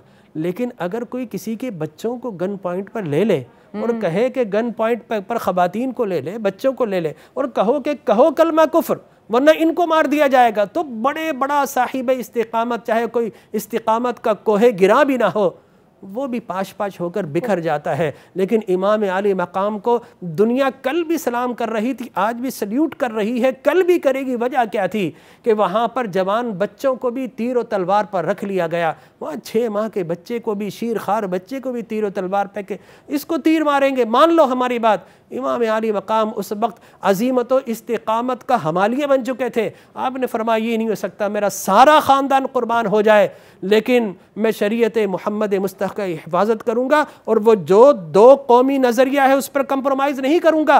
एक नज़रिया तो ये था कि कुफ्र को इस्लाम में डाल लिया जाए, इस्लाम का नज़रिया क्या है कि मिल्लत वाहिदा और मिल्लत कुफ्र, 2 कौमें हैं इस दुनिया में। यजीद चाहता था कि दोनों की आमेदिश कर दी जाए। लिहाजा इस मकसद के लिए आप ये देखिए दुनिया के अंदर झूठे और सफ़ाक लोग बहुत सारे होते हैं, लेकिन वो कलमा पढ़कर भी, इसलिए कि हम तो ये समझते हैं जो कलमा पढ़ ले तो उसका दिल जो है नरम पड़ जाता है। बिल्कुल। उसके दिल के अंदर कलमे का मतलब ही जो अल्लाह का खौफ हो, जिसे रब का खौफ हो, वो कह दे कि इस पूरी कायनात में कोई नहीं मगर एक खुदा, मैं उसी से डरता हूँ, किसी से नहीं डरता। जो किसी से नहीं डरता वो खुदा से डरता है, और जो सबसे डरता है वो खुदा से नहीं डरता।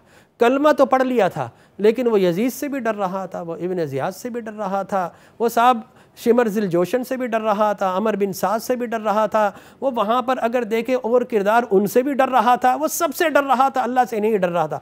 नतीजा क्या निकला कि उनका कलमा फ़कत मुँह तक रहा, दिल में नहीं उतरा, और वो एक्सपोज हो गए। वो जब एक्सपोज हो गए तो मैं ये समझता हूँ कि इमाम अली मकाम ने उनके खतूत पर लब्बैक इसलिए कहा कि कल क़यामत में वो कह दे साहब हमने खतूत दिए थे, आपको बुलाया था, हमने डेलीगेशन भेजे थे, आप नहीं आए, हमारे पास मजबूरी थी कि हम यजीद के हाथ पर बैत कर लें। तो इमाम अली मकाम अहले बैत पर क़यामत तक के लिए क्वेश्चन मार्क लग जाता। इमाम अली मकाम ने कहा हमारा घराना ऐसा है जिस पर कभी कोई क्वेश्चन नहीं आ सकता। तो इमाम अली मकाम ने वहाँ पर आकर उन धोखेबाजों के आकर और इमाम अली मकाम ने, और फिर सफ़ाकियत को किस तरह बयान किया जाएगा। मैं समझता हूँ कि मुझ में इतनी हिम्मत नहीं कि मैं वह करबला की दास्तान हर्फ बहरफ सुनाऊँ। वहाँ पर आप ये बताइए दुनिया में किसी वो ये जो गवानता नामोबे है, ये जो माजी में हम देखते हैं काला पानी, ये यजीदी जो प्रिजनर था करबला में, ये उसी की तस्वीर है। ये उसी से सीखा इन्होंने कि जजीरे में ले जाकर और उन्हें बंद कर दिया जाए। तो वहाँ पर भी क्या था, सराउंड कर लिया गया था। बताइए कोई पानी बंद करता है?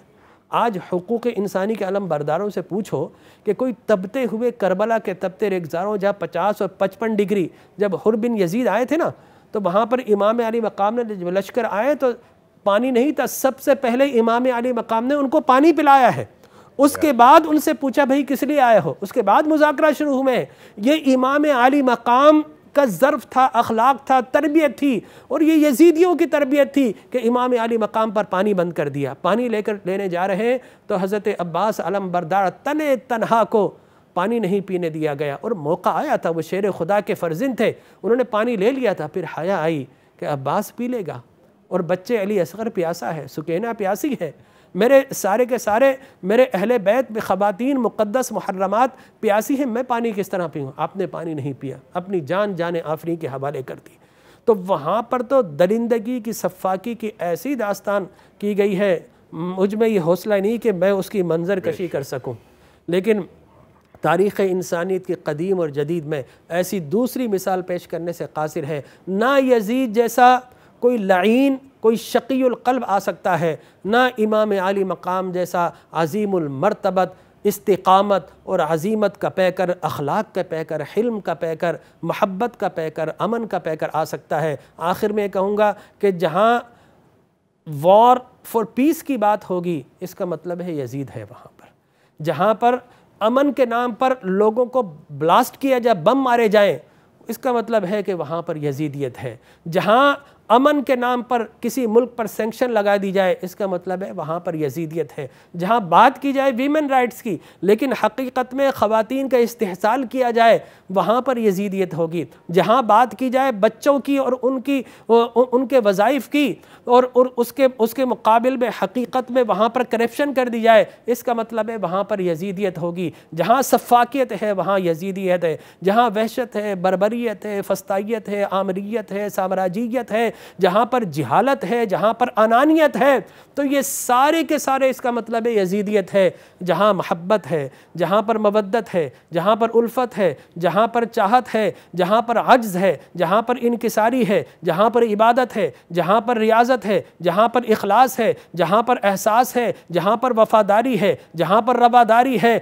और जहाँ पर लोगों की खातिर अपने आप को कुर्बान कर देने की बात है, डेडिकेशन की, डिवोशन की बात है, इसका मतलब है वहाँ आपको हुसैनियत नज़र आएगी। तो मैं ये कहूँगा कि हमें फ़कत हुसैनी नहीं बनना चाहिए, हमें हुसैनी बनना है तो इमाम आली मकाम के मकासिद को अपनाना भी चाहिए। माशाअल्लाह, बिल्कुल, बेशक हमें ऐसे ही करना चाहिए। नाज़रीन, हम छोटी सी ब्रेक के ऊपर जा रहे हैं, ब्रेक से वापस आएंगे, इस गुफ्तगू को जारी रखेंगे, कहीं ना जाइएगा, देखते रहिएगा।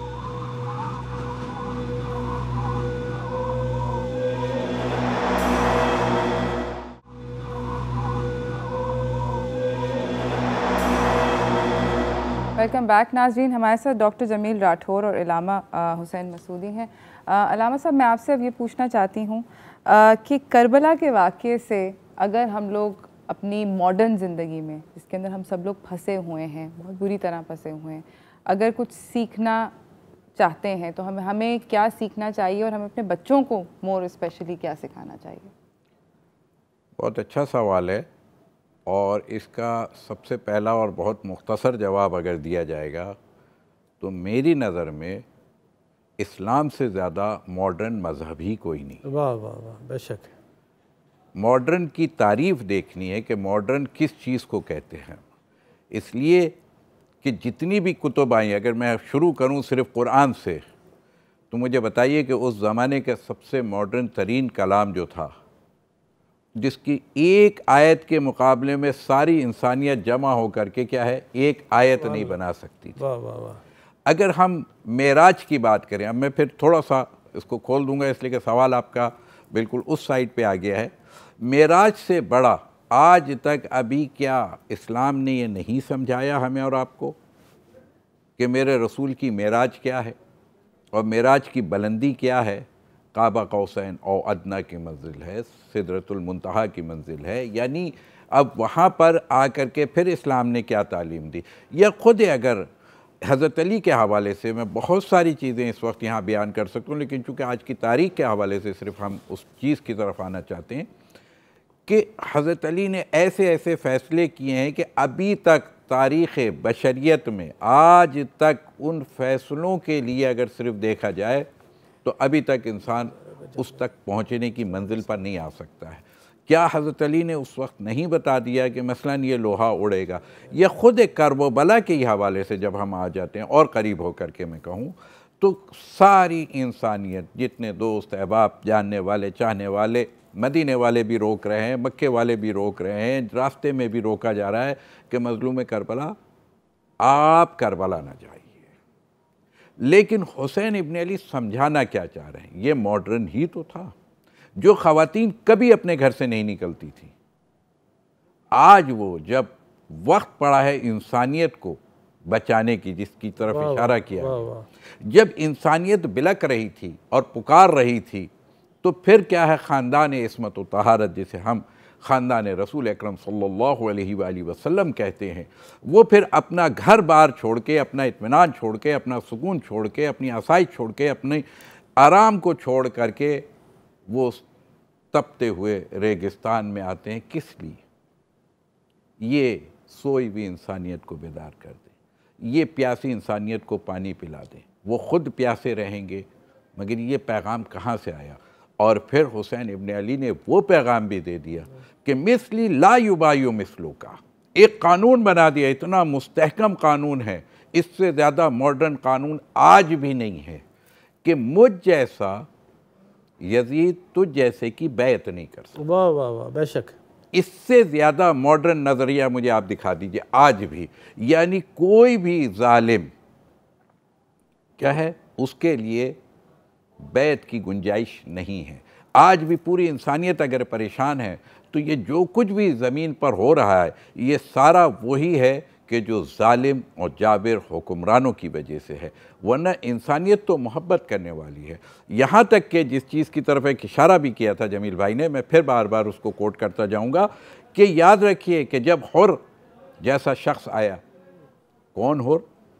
जो कल नारी था, बुरा था, जहन्नम के रास्ते पर था, सिराते मुस्तकीम से हटा हुआ था, और हुसैन इब्न अली की रविश ने, उनके तरीक़े ने, उनके किरदार ने, उनकी गुफ्तगू ने, उनके अंदाज ने उसके क़ल्ब पर वो असर किया कि वो नारी से नूरी हो गया, यानी वो हैवान से इंसानियत की तरफ आ गया। उसी वक्त जब पानी पिलाया है, तो पानी पिलाने के बाद एक मर्तबा पूरे लश्कर को, क्योंकि वो लश्कर के साथ आया था, हज़रत इमाम अली मकाम इमाम हुसैन ने हज़रत अब्बास को हुक्म दिया कि आप ये प्यासे लग रहे हैं, इनको पानी पिला दीजिए। पानी पिला दिया गया। उसके बाद इमाम अली मकाम ने उनके जानवरों की तरफ देखा। मॉडर्न पूछ रहे हैं आप, ह्यूमन राइट्स की बात करते हैं, एनिमल राइट्स की बात करती हैं आप। यकीनी तौर पर वहाँ पर एनिमल राइट्स को बता रहे हैं इमाम हुसैन। ये इंसान को पानी पिलाया, बियाबान में, मुसाफरत में पानी की कमी है, इसके बावजूद इमाम आली मकाम ने हज़रत अब्बास अलमदार को वो हुक्म दिया कि जानवरों को भी पानी पिलाओ। जब जानवरों को भी पानी पिला दिया उन्होंने, फिर पूछा कि पानी बचा हुआ है? कहा हाँ, अभी भी बचा हुआ है। कहा इनके जो जानवर अभी गर्म ज़मीन पर दौड़ते हुए हैं, इनके सुम जो हैं वो सुर्ख हो रहे हैं, यानी गर्मी की वजह से जानवर का पैर भी जो है, उस पर लोहे की नाल होती है, उस सुमों पर पानी डाल के उसको ठंडा करो कि इसको इत्मीनान, जानवर के इत्मीनान की फ़िक्र। मॉडर्न तो इस्लाम ने तो जहाँ तक इंसानियत को तरक्की और इर्तिका दिलाने की बात की है, फिर बहुत सारी मिसालें हैं। मैं कह दूँ कि जी हाँ, ये हुसैन इब्न अली के लिए एक जुमला रसूल अकरम ने फरमाया ना, अल हसन वल हुसैन सैयद शबाब अहलिल जन्ना। जन्नत में कौन जाएगा? हर आदमी क्या चाहता है? हर इंसान ये चाहता है कि मुझे तरक्की हो जाए, मुझे सुकून मिल जाए, मुझे इत्मीनान मिल जाए, मुझे मेरे घर और एनवायरनमेंट मेरी जो है वो पीसफुल हो जाए, यही चाहता है। बिल्कुल, इसी का नाम तो जन्नत है। और कौन सा कॉन्सेप्ट इस्लाम समझा रहा है? इस जन्नत में कोई बुराई नहीं होगी सिवाय अच्छाई के, और जहन्नम में कोई अच्छाई नहीं होगी सिवाय बुराई की। और जन्नत में कौन जाएगा? तो इस्लाम का उसूली नज़रिया ये है कि जो ज़मीन को जन्नत बनाएगा वही जन्नत में जाएगा, जो ज़मीन को जहन्नम बनाएगा वो जन्नत का ख्वाब ना देखे। यजीद ने इस ज़मीन को जहन्नम बनाया, हुसैन ने इस ज़मीन को जन्नत बनाया। बस यही नज़रिया था। जन्नत और जहन्नम, खैर और शर की बात हुई तो बात फिर वहीं आ जाएगी। फिर और अगर हम आगे बढ़ कर के देखते हैं तो वहाँ की ख़वातीन ये कहते हैं ना कि इस्लाम ज़िंदा हो गया बस करबला के बाद, हैं कत्ल हुसैन असल में मर्गे यजीद है। हुसैन ज़िबा हो रहे हैं मगर क्या है, मर किसके लिए, मौत किसके लिए? यजीद के लिए मौत है। और इस्लाम ज़िंदा होता है हर करबला के बाद, या बस करबला के बाद, या मैं कहूँ कि जी हाँ हर मुहर्रम के बाद।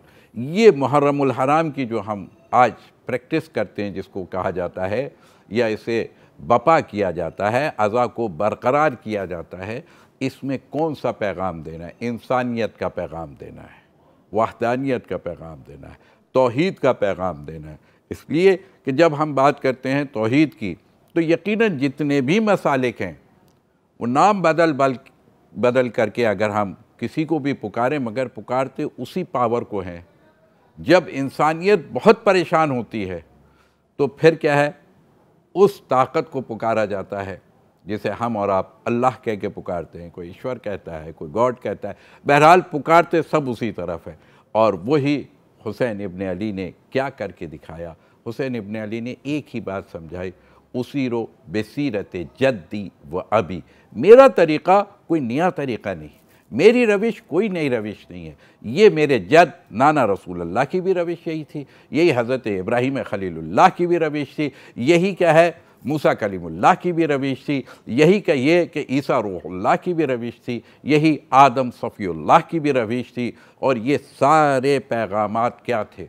इंसानियत की आसानी। इंसान को, तुम्हें तकलीफ़ वहाँ तक खुदा ने रखी है कि जितनी तुम्हारी वुसअत हो। हुसैन की जितनी वुसअत थी उतनी ज़िम्मेदारी थी, हमारी जितनी वुसअत है हमारी उतनी ज़िम्मेदारी है। हर एक को अपने अपने हिस्से का। वहाँ पे बच्चे भी हैं। देखिए, सिर्फ़ अगर हम देखें, फिर मैं कहूँगा कि यकीनन ग़ुलाम भी है। और यहाँ तक कि बस मैं कहूँ कि कितना मॉडर्न था, सवाल आपका वहीं है, कितना मॉडर्न है इस्लाम। कि करबला में हक़ व बातिल का मार्का है, दोनों तरफ मुसलमान हैं, दोनों तरफ मुसलमान हैं, दोनों तरफ अज़ानें हो रही है, दोनों तरफ नमाज़ें हो रही हैं। फिर फ़र्क क्या था? ये फ़र्क अगर समझा तो उन्हीं शोहदाए करबला में आज इनका मुकाम, इनको खराज अक़ीदत आज तक इस्लाम पेश कर रहा है। 1400 साल करीब हो गया, लेकिन उन लोगों को जो करबला में खड़े हुए उनके लिए क्या है, सलाम पेश किया जा रहा है। उन्हें आज भी याद किया जाता है। बच्चों को उनकी टीचिंग की जाती है कि देखो ये किरदार, ये तुम्हें अपने आप को इस नहज पर ढालना है, इस नहज पर बनाना है। वहाँ वहाब कलबी जो कि बगदाद से वापस आ रहे हैं और ईसाई मसलक से ताल्लुक़ रखते हैं, मुसलमान नहीं है वो, और करबला में ये काफ़िला देखते हैं, उनका क़याम देखते हैं, उनका मकसद देखते हैं। और उसके बाद वो वहाँ पर हुसैन इब्न अली के हाथों कहते हैं हम में और आप में कोई फ़र्क नहीं है। इसीलिए बस मैं कहूँगा कि वो पहले शोहदा में हैं जिनकी वालदा ने जब उनका सर फ़ौज यजीद ने काट के वापस भेजा था तो एक जुमला कहा है। सिर्फ 2 या 3 दिन से ज़्यादा का इस्लाम नहीं है उनका, लेकिन मार्फत इंसानियत उनमें आई तो फिर वो नूर। और मैं कहूँगा कि जी हाँ, जिसके लिए कहा था कि कौन लोग हैं जो जन्नती किरदार के लोग होते हैं, उन लोगों के साथ अपनी वाबस्तगी पूरी फैमिली ने की और उसमें सर को वापस भेज दिया कि जो हम हुसैन इब्न अली पे सदका कर देते हैं उसे वापस नहीं लिया करते। ये हुसैन इब्न अली क्या समझाना चाह रहे हैं? प्यास कितनी देर की है, लेकिन असले प्यास क्या है इंसानियत की, उसे बुझना चाहिए, उसे उस मंजिल पे लेके आना है कि जिसके लिए फिर हुसैन ने कहा कि इंसान जो है वो अगर मेरा खून जाता है तो जाए, लेकिन इंसानियत का पैगाम बाकी रह जाए। इसीलिए मैं कहूँगा कि जी हाँ, बस इस्लाम के दामन में बस इसके सिवा क्या है, एक ज़रब यदुल्लाही, एक सिजदे शब्बीरी। तो ये सिजदे शब्बीरी जो है, ये अपनी पेशानी को खालिक की रज़ा के लिए ज़मीन पे रखना, जिसके लिए कहा ये करबला कोई सानिया नहीं है। इसलिए कि बार बार इमाम हुसैन यही फरमा रहे थे कि इन्ना लिल्लाहि व इन्ना इलैहि राजिऊन, रिज़न बिक़ज़ाइही व तस्लीमन लिअम्रे मौला, जिसमें अल्लाह की रज़ा हो। इसलिए कि ये मेराज इंसानियत का दिन है। और तमाम अम्बिया के बारे, जिसकी तरफ इशारा किया था आपने कि तमाम अम्बिया के अब निचोड़ का, अब रहती दुनिया तक नया दीन नहीं आएगा। अब इस दीन को बाकी रहना है और उस दीन के लिए, उस इस्लाम के लिए, उस शरीयत के लिए, उस पैगाम के लिए, उस इंसान के लिए वो दस्तूर आईन जो मेरे रसूल ने दिया था कि जिसके अंदर दुनिया का हर इंसान उसको तस्लीम करता है कि इसमें कोई शक व शुबा की गुंजाइश नहीं है कि जो रसूल का लाया व दीन, उससे बेहतर कोई इंसान नहीं, उनसे बेहतर कोई दस्तूर नहीं। लिहाजा उसकी बका के लिए हम सब को, और कुरान में हर खुश को तर मिल जाएगा। अपनी निजात दुनियावी भी इसी में है, निजात उखरवी भी यही है, और यही सबसे ज़्यादा मॉडर्न है। क्योंकि मॉडर्न यहाँ तक हो कि सिर्फ दुनिया अच्छी कर लें तो आधे मॉडर्न होंगे आप। बस आखिरी जुमला है मेरा। और अगर आपको ज़्यादा मॉडर्न होना है तो आप इस दुनिया को भी बचाइए। रब्बना आतिना फिद दुनिया हसना व फिल आखिरत हसना। हुसैन का यही पैगाम था कि तुम्हारी इतने मॉडर्न हो कि दुनिया को भी क्या है अपने साथ लेके चलो और आखिरत भी तुम्हारे हाथ में हो। हुसैन ने सब कुछ दिया। अगर हुसैन के पास कुछ बचा था तो वो इस्लाम था, वो अल्लाह की रज़ा थी और अल्लाह की खुशनूदी थी। उसके लिए मैं एक ही जुमला कह दूंगा जिसको कुरान ने कह दिया कि क्या है, या अय्यतुहन नफ्सुल मुतमइन्ना इरजई इला रब्बिकी राज़ियतम मर्ज़िया फदखुली फ़ी इबादी वदखुली जन्नती। Thank you. बेशक नाज़रीन, इसी के साथ हम एक छोटी सी ब्रेक पे जा रहे हैं। ब्रेक से वापस आएंगे। कुछ चंद सवालात हैं, आज हम लोग क्या क्या कर सकते हैं उसके बारे में, तो कहीं ना जाइएगा, देखते रहिए चाय टोस्टर होस्ट।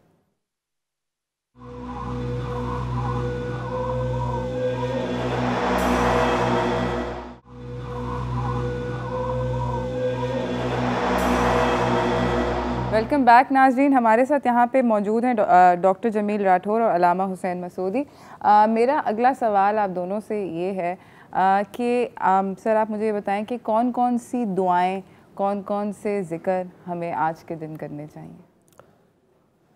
आज क्या करना चाहिए तो मैं कहूँगा खून से अपने चिराग जलाया हुसैन ने, रस्म वफ़ा को खूब निभाया हुसैन ने।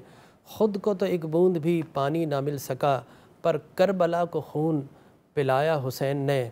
ऐसी नमाज कौन पढ़ेगा जहाँ में सर जो झुकाया सजदा किया हुसैन, सर जो झुकाया तो सर ना उठाया हुसैन ने। तो इसमें सारे पैगाम मिल गए कि जिन्होंने अपना खून पेश कर दिया, ठीक है ना, और चिराग जला दिया, हमें उस चिराग की रोशनी पे अपनी मंजिल का रास्ता तलाश करना पड़ेगा। हमें इधर उधर जाने की ज़रूरत नहीं है। हमें इमाम आली मकाम पर फोकस होना पड़ेगा। इमाम आली मकाम ने क्या क्या दर्स दिया है और इमाम के नाना की शरीयत क्या है, हमें शरीयत को जानना होगा, सीखना होगा। उसके बाद मामला क्या था कि नमाज़ पढ़ी आपने, तो मैं समझता हूँ मैं अपने बच्चों को, नौजवानों को पढ़ूँगा। इमाम आली मकाम के मानने वालों, उन्होंने पूरी रात ज़िक्र, वो रात किस लिए ली थी कि मुझे एक रात चाहिए इबादत के लिए। इबादत की, हालांकि वो तो हर वक्त इबादत करने वाले थे, लेकिन रात को जाग कर इबादत की, अहद व पैमा लिए, अपने रब से गुफ्तगू की, कलाम किया, सजदे किए, रुकू किए, तिलावत की। तो मैं समझता हूँ कि इमाम हुसैन का ये पैगाम है कि देखो, मैंने शहीद होते होते भी ना कुरान से नाता तोड़ा, ना सजदों से नाता तोड़ा। तो मेरे मानने वालों, तुम्हें भी सजदों से नाता नहीं तोड़ना है। नमाज का वक्त हो तो नमाज की तरफ जाओ, कुरान तुम्हें पढ़ना है। ये इमाम अली मकाम का पैगाम है। और फिर इमाम हुसैन इन दिनों में इमाम हुसैन का जिक्र करना चाहिए अपने बच्चों को बिठाकर, इसलिए हमारे बच्चे समझते हैं कि वो एक इवेंट था, इसलिए कि कहने वाले तो कह गए कि ना दो शहजादों की जंग। आजकल एक तबका ऐसा भी है, वो कहा ना कि अगरचे सब कर रहे थे बेअत यजीद की, फिर भी हिरासती हुसैन से हुकूमत यजीद की, मिसले आबा ये लोग भी शामिल हैं कत्ल हुसैन में, जो कर रहे हैं आज भी वकालत यजीद की। तो आज ये भी कह रहे हैं। मैं कहता हूँ कहाँ नजदल कलविया का बेटा, वो कहाँ फातिमतुज़ ज़हरा सलामुल्लाह अलैहा का बेटा, वो किस तरह बादशाह ग़ुलाम ज़्यादा बनने के काबिल नहीं कि शहज़ादा बनाया जाए उसको। और ये घराना क्या है? हुज़ूर अकरम सल्लल्लाहु अलैहि वसल्लम इमाम आली मकाम कितने उम्र के होंगे जब आपने कहा कि तुम जन्नत के नौजवानों के सरदार हो? 3 साल, 1.5 साल, 2 साल, दोनों शहज़ादे तो पैदा हो रहे हैं तो जन्नत के सरदार। हज़रत अली आए, अंत सय्यदुल अरब, अली तुम अरब के सरदार। फ़ातिमतु ज़हरा फ़ातिमतु सय्यदुल आलमीन, फ़ातिमा सारे आलमीन, सय्यदतुन निसाउल आलमीन, सारे आलमीन की औरतों की सरदार। और ख़ुद फरमाया अना सय्यदु वल्दी आदम यौमल क़यामा, मैं क़यामत में सारी औलाद आदम का सरदार। ओ भाई, ये क्या सरदारी लेने गए थे? सरदारी तो इनकी घर की है, ये सरदारी लेने किससे जाते? ग़ुलाम ज़ादे से सरदारी लेने जाते? नहीं जनाब, ये तो वो घराना पैदा होता है तो सरदार पैदा होता है। लिहाजा मैं ये समझता हूँ कि जो नेगेटिव थिंकिंग है हमारे नौजवानों को, बच्चों को, सोशल मीडिया पर हो, मेन स्ट्रीम मीडिया पर हो या किसी और चौराहे पर हो, उनसे भी बचना है मुहर्रमुल हराम के दिनों में। और मैं ये समझता हूँ इमाम आली मकाम ने प्यासे रहकर प्यास को अज़मत दे दी है। लिहाजा बेहतरीन तरीक़ा ये है प्यासों की प्यास बुझाई जाए। फ़कत इन दिनों में नहीं, लोगों के पेट से पत्थर उठाना चाहिए। भूख और अफलास जो मुफलिस लोग हैं, चल कर जाकर उनको खाना खिलाओ, उनको पानी पिलाओ, गिरतों को संभालो। ये इमाम आली मकाम का पैगाम है। तो अपनी सोसाइटी में, अतराफ़ में, अकनाफ़ में, घर में, पड़ोस में, रिश्तेदारों में देखिए, कहीं कोई ऐसा तो नहीं कि आपके दस्तरखान पर अनवाअ अक़साम के खाने बिछे हैं और आप ही का कोई रिश्तेदार, आप ही का कोई भाई, आप ही का कोई पड़ोसी ऐसा है जिसके पेट पर पत्थर बंधे हुए, तो जाइए उसके पेट के पत्थर उतारिए। आज का पैगाम ये है कि आका करीम पे दरूद और सलाम के नज़राने पेश कीजिए, अहले बैत अतहार को सलूट कीजिए, सलाम कीजिए, इसलिए कि यही वो दिन है। यूँ तो हमारा बच्चा हर वक्त जनाब मीडिया पर और मोबाइल पर और टेप पर लगा है, न जाने कौन कौन से जनाब हम देखते हैं, बैटमैन हमारा स्टार है, स्पाइडरमैन हमारा स्टार है, आयरन मैन। नहीं, ये आपके स्टार नहीं है, अहले बैत अतहार आपके स्टार है। तो इन दिनों बताइए कि हमारे हकीकी स्टार कौन है? ये सिर्फ मीडिया पर पैसे कमाने वाले और ये जनाब फिल्म शूट करने वाले स्टार नहीं, हकीकी स्टार तो वो हैं कि जिन्होंने दीन इस्लाम को क़यामत तक के लिए सरबलंद कर दिया और यजीद को शिकस्त दे दी। और इमाम आली मकाम खुद फातेह बने। किस चीज़ के फातेह? गर्दनों के नहीं, हमारे दिलों के फातेह बने। और जो दिलों को फतह कर ले वही फातेह है ज़माना। एब्सोल्युटली। अलामा साहब, आप मुझे बताएं कि ऐसे क्या क्या चीज़ें हैं जिनको आज के दिन अवॉइड करना चाहिए? सबसे पहली चीज़ तो ये है कि आज के दिन शैतान और शैतानियत से ज़रूर अवॉइड करना। वाह भाई वाह। अगर ये काम हम कर लें तो सारी चीज़ें हासिल हो जाएंगी। इसी को कहते हैं बिनाए ला इलाह। और हुसैन इब्न अली ने क्या काम किया करबला में, ये ला इलाह की बुनियाद रखी है। ला इलाह नहीं समझेंगे, इल्लल्लाह कैसे समझ में आएगा? तो बस यहाँ पर मैं कहूँगा कि जी हाँ, हर बुराई से परहेज़, हर बुराई से, कोई इसमें क़ैद नहीं है कि वो बड़े से हो कि छोटे से हो, दोस्त से हो कि अहबाब से हो, हमसाए से हो कि पड़ोसी से हो, अहले महल्ला से हो कि अहले शहर से हो, हर बुराई से परहेज़ करना एक बात, क्या करना ये दूसरा सवाल है। तो मैं कहूँगा हाँ, अपने बच्चों को ज़िक्र यकीनन रात भर सुब्बुहुन कुद्दूस उनकी आवाज़ क़याम हुसैनी से आती रही। ये कौन सी इबादत के लिए एक रात मांगी थी? ये उलमा और बुज़ुर्गान ने इस बात की तरफ इशारा किया कि अभी एक आदमी कम था लश्कर हुसैनी में, जिसे हुर कहते हैं। अब हुर की तकदीर बदलने की रात है ये, यानी हुर को बुराई से या जहन्नम से जन्नत की तरफ का सफ़र तय कराना है। ये आज के दिन और रात हमें क्या है, जहन्नम से जन्नत की तरफ लोगों को ले कर के आना चाहिए अपने मुख्तलिफ़ हवालों से। उसमें यकीनन सजदे के हवाले से बस मैं यही कहूँगा कि जी हाँ, मस्जिद की सफ़ों से सर को मख्तल की तरफ उठा कर देख, तौहीद तुझे हुसैन के सिजदे में मिलेगी। बेशक।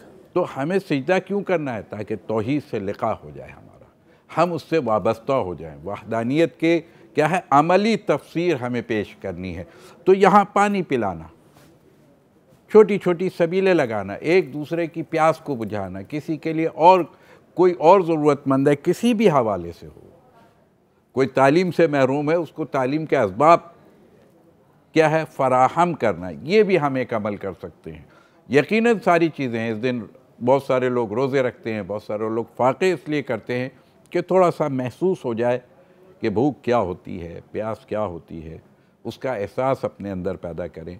यकीनन हर दिन खुदा का बनाया हुआ है, लेकिन ये ख़ास वो दिन है कि जब हमें और आपको दीन इस्लाम के लिए अपने आप को आरास्ता करना चाहिए, वाबस्ता करना चाहिए, पेवस्ता करना चाहिए, और अपनी शनाख्त हमें अपने आबा अजदाद से, और जिसको कहा ना मैं, कम से कम इतना ज़रूर अपने बच्चों में मुंतकिल करें जो मेरे रसूल का जुमला है, अस्कुरकुम फ़ी अहल बैत। मैं तुम्हें बार बार 3 मरतबा जुमला मेरे रसूल का है, मेरे अहले बैत, मेरे अहले बैत, मेरे अहले बैत का ख्याल रखना। तो ये कौन लोग थे जिनके ख्याल की बात रसूल अपनी हदीस में कर रहे हैं, या कुरान कुल ला असलुकुम अलैहि अजरन इल्लल मवद्दता फिल क़ुरबा की मंजिल है। उन हस्तियों को अपना मॉडल बनाएं, उनको आइडियल बनाएं, वो हमारे क्या है ज़िंदगी का महवर होना चाहिए, मरकज़ होना चाहिए, और उनके ज़रिए से हम उनसे अपनी तालीमात को आरास्ता करें, ताकि क्या हो कि हमारे बच्चे, हमारी फैमिली देखें कि ज़िंदगी कितनी आसान है। कोविड ने बहुत सारी चीज़ों की जहाँ मुश्किलात पैदा की हैं, वहाँ ज़िंदगी को बहुत आसान भी कर दिया है। बिल्कुल। आज इस चीज़ से भी हम समझ सकते हैं कि हम कितने काम गैर ज़रूरी अंजाम देते हैं दिन भर में, जिसे हम ज़रूरी समझ रहे होते हैं, उन्हें हम तर्क कर दें तो हमारी ज़िंदगी पर कोई फ़र्क नहीं आएगा। लिहाजा वो सारी फजूलियात, वो सारी लग़वियात, उनको छोड़ करके हमें इस्लाम के लिए, और बिलखुसूस जिस मुल्क में हम रहते हैं पाकिस्तान के लिए, इसकी सरबलंदी के लिए, चाहे वो इस्लाम की सरबलंदी हो या पाकिस्तान की सरबलंदी हो, हम सब को दामे दिरहमे सुखने कदमे इसके लिए क्या है कोशिश करनी चाहिए और काविश करनी चाहिए। बिल्कुल। अच्छा, बहुत बहुत मैं यहाँ पर आपकी इजाज़त से इकबाल का ये शेर पढ़ना चाहूँगा। बिल्कुल सर। कि अल्लाह से करे दूर तो तालीम भी फितना, तालीम भी फितना, अल्लाह से करे दूर तो तालीम भी फितना, औलाद भी, अमलाक भी, जागीर भी फितना, ना हक के लिए उठे तो शमशीर भी फितना, शमशीर ही क्या नारे तकबीर भी फितना। और अजब मजाक इस्लाम की तकदीर में सारा काटा सरे हुसैन नारे तकबीर के साथ। और हर इब्तिदा से पहले, हर इंतहा के बाद ज़ाते नबी बुलंद है ज़ाते खुदा के बाद। दुनिया में एहतराम के लायक है जितने लोग, मैं सबको मानता हूँ मगर मुस्तफ़ा के बाद। और क़त्ल हुसैन असल में मर्गे यजीद है, इस्लाम ज़िंदा होता है हर करबला के बाद। बहुत बहुत शुक्रिया। बहुत हुसैन इब्ने अली ने एक जुमला माशाल्लाह ये बेदार कर देते हैं। तो हुसैन इब्ने अली के लिए अल्लामा इकबाल ने क्या क्या, रमज़ कुरान अज़ हुसैन आमोख्ती, आज की रात, आज का दिन कुरान के महाफिज से कुरान के रम्ज़ को सीखना है। वाह, बहुत बहुत शुक्रिया आप दोनों का आने का और हमारे साथ ये गुफ्तगू करने का। बहुत बहुत शुक्रिया। इसी के साथ नाज़रीन एक छोटी सी ब्रेक की तरफ जा रहे हैं। ब्रेक से वापस आएंगे, मैं आपको अपने अगले मेहमान से मिलाना चाहूँगी, तो कहीं ना जाइएगा, देखते रहिए चाय टोस्टर होस्ट।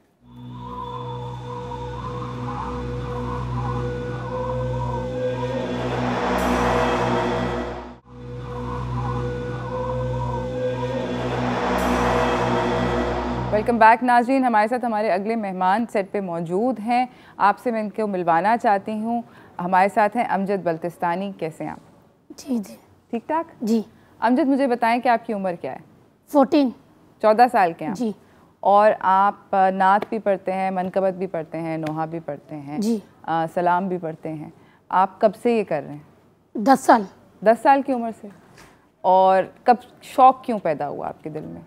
जी, शौक़ इसलिए पैदा हुआ क्योंकि आवाज़ भी अच्छी थी, ठीक है, और हमारे से जो बड़े बड़े सीनियर हैं उनको देख के अच्छा लगता था सुन के, तो सोचा हम भी पढ़ें। बहुत अच्छी बात है ये तो। अच्छा, अभी आप पहले मुझे क्या सुनाएंगे? जानम सुना देंगे। जानम फिदाए है दरी या अली अली, जानम फिदाए है दरी या अली अली, है मोहम्मद मेरा दिल तो सीना अली, मेरे जीने का वाहिद करीना अली, दीन इस्लाम का है नगीना अली, हक की मंजिल का पहला है जीना अली, दश्त में अब्र का पहला कतरा अली, मेरा मुर्शद भी आका भी मौला अली, अली मौला अली, हर सू सदाए है दरी या अली अली, जानम फिदाए है दरी या अली अली। माशाल्लाह, तो बहुत खूबसूरत था। मुझे बताएं अमजद कि आपने जब पहली दफ़ा नोहा पढ़ा या मनकबत पढ़ी तो आपको किसने सबसे ज़्यादा अप्रिशिएट किया? अम्मी ने, अब्बा ने, किसने? बहुत जी माशाल्लाह, सबने, पूरी फैमिली ने। हाँ, और आपको पहले लिख के याद करना पड़ता था, किस तरह करते थे याद? जी हम सुन के भी याद करते थे, लिख के, देख के भी पढ़ते। हाँ जी। और आपको पर्सनली सबसे अच्छी मनकबत कौन सी लगती है? माशाल्लाह यही जो मैंने पढ़ी, यही। हाँ, ये सबसे अच्छी लगती है। अच्छा, ये तो बहुत अच्छी बात है। अब क्योंकि हमारे पास टाइम हो गया है जाने का, तो हम लोग नाजरीन से कहेंगे कि आज के दिन आई होप कि आप लोगों को आज का हमारा शो अच्छा लगा हो, और आपको आज मुझे जितना सीखने को मिला, आई होप कि आप लोगों को भी सीखने को मिला हो। दोबारा से मेरी सबसे रिक्वेस्ट है कि कोविड वेरी मच हेयर है, और सब लोग जो हैं जितना ज़्यादा अपने आप को सेफ़ रख सकते हैं उतना ज़्यादा सेफ़ रखें, मास्क पहने, अगर वैक्सीनेशन नहीं कराई हुई तो प्लीज़ वैक्सीनेशन करा लें, उसको एज अ सदका ही समझ के करा लें कि आप अपने ना सिर्फ अपने आप को बचा रहे हैं बल्कि आप अपने इर्द गिर्द इतने सारे लोगों को बचा रहे हैं इस ख़तरनाक बीमारी से। इसी के साथ मैं आपको ये भी बताना चाहूँगी कि आज के दिन से हमें बहुत सारे सबक मिलते हैं जो तारीख़ ने हमें सिखाए हैं, और उनको हमें अपनी ज़िंदगी का किसी तरह हिस्सा बनाना चाहिए। हमारे जो पिछले अभी मेहमान आए थे उनसे मिलने के बाद मुझे अंदाज़ा हुआ कि इतना ज़्यादा मुश्किल नहीं है जितना लगता है। मेरे ख़्याल में मुश्किलात जो हैं वो हम लोग ख़ुद बनाते हैं, अपने रास्ते में रोड़े अड़काने के हम लोग ख़ुद ही ये ख़ुद करते हैं। तो कोशिश ये करें कि आज के दिन को जो हमें पैगाम दे के गए हैं इमाम हुसैन, वो उस पैगाम को हम अपने दिल के अंदर सारा साल ज़िंदा रखें। इसी के साथ मुझे और मेरी टीम को इजाज़त दीजिए। हमें अमजद जो हैं वो सलाम सुनाएंगे। मुझे और मेरी टीम को इजाज़त दीजिए। अल्लाह। कैसे निकालूं सीने अकबर से मैं सीना, अम्मा मदद करो, कैसे निकालूं सीने अकबर से मैं सीना, अम्मा मदद करो, है आपके हुसैन की गुर्बत का इम्तिहान, अम्मा मदद करो, बर्दाश्त की इस तरह से कर पाएगा हुसैन, बेटे के साथ दश्त में मर जाएगा हुसैन। अरे कड़ियल जवान गढ़ता है मकतल में डियां। अम्मा मदद करो, अफसोस आ न पाया इसको उतारने से गिरा दिया इसे नेज़े के वार ने। अरे टूटी है आपकी तरह अकबर की पसलियां। अम्मा मदद करो, पाला था जिसने नाज़ों से है इंतजार में। चादर न भूल जाए वो अकबर के प्यार में। अर्ज़ को रोक लो कहीं आ जाए ना यहाँ। अम्मा मदद करो, कैसे निकालूं सीने अकबर से मैं सीना। अम्मा मदद करो।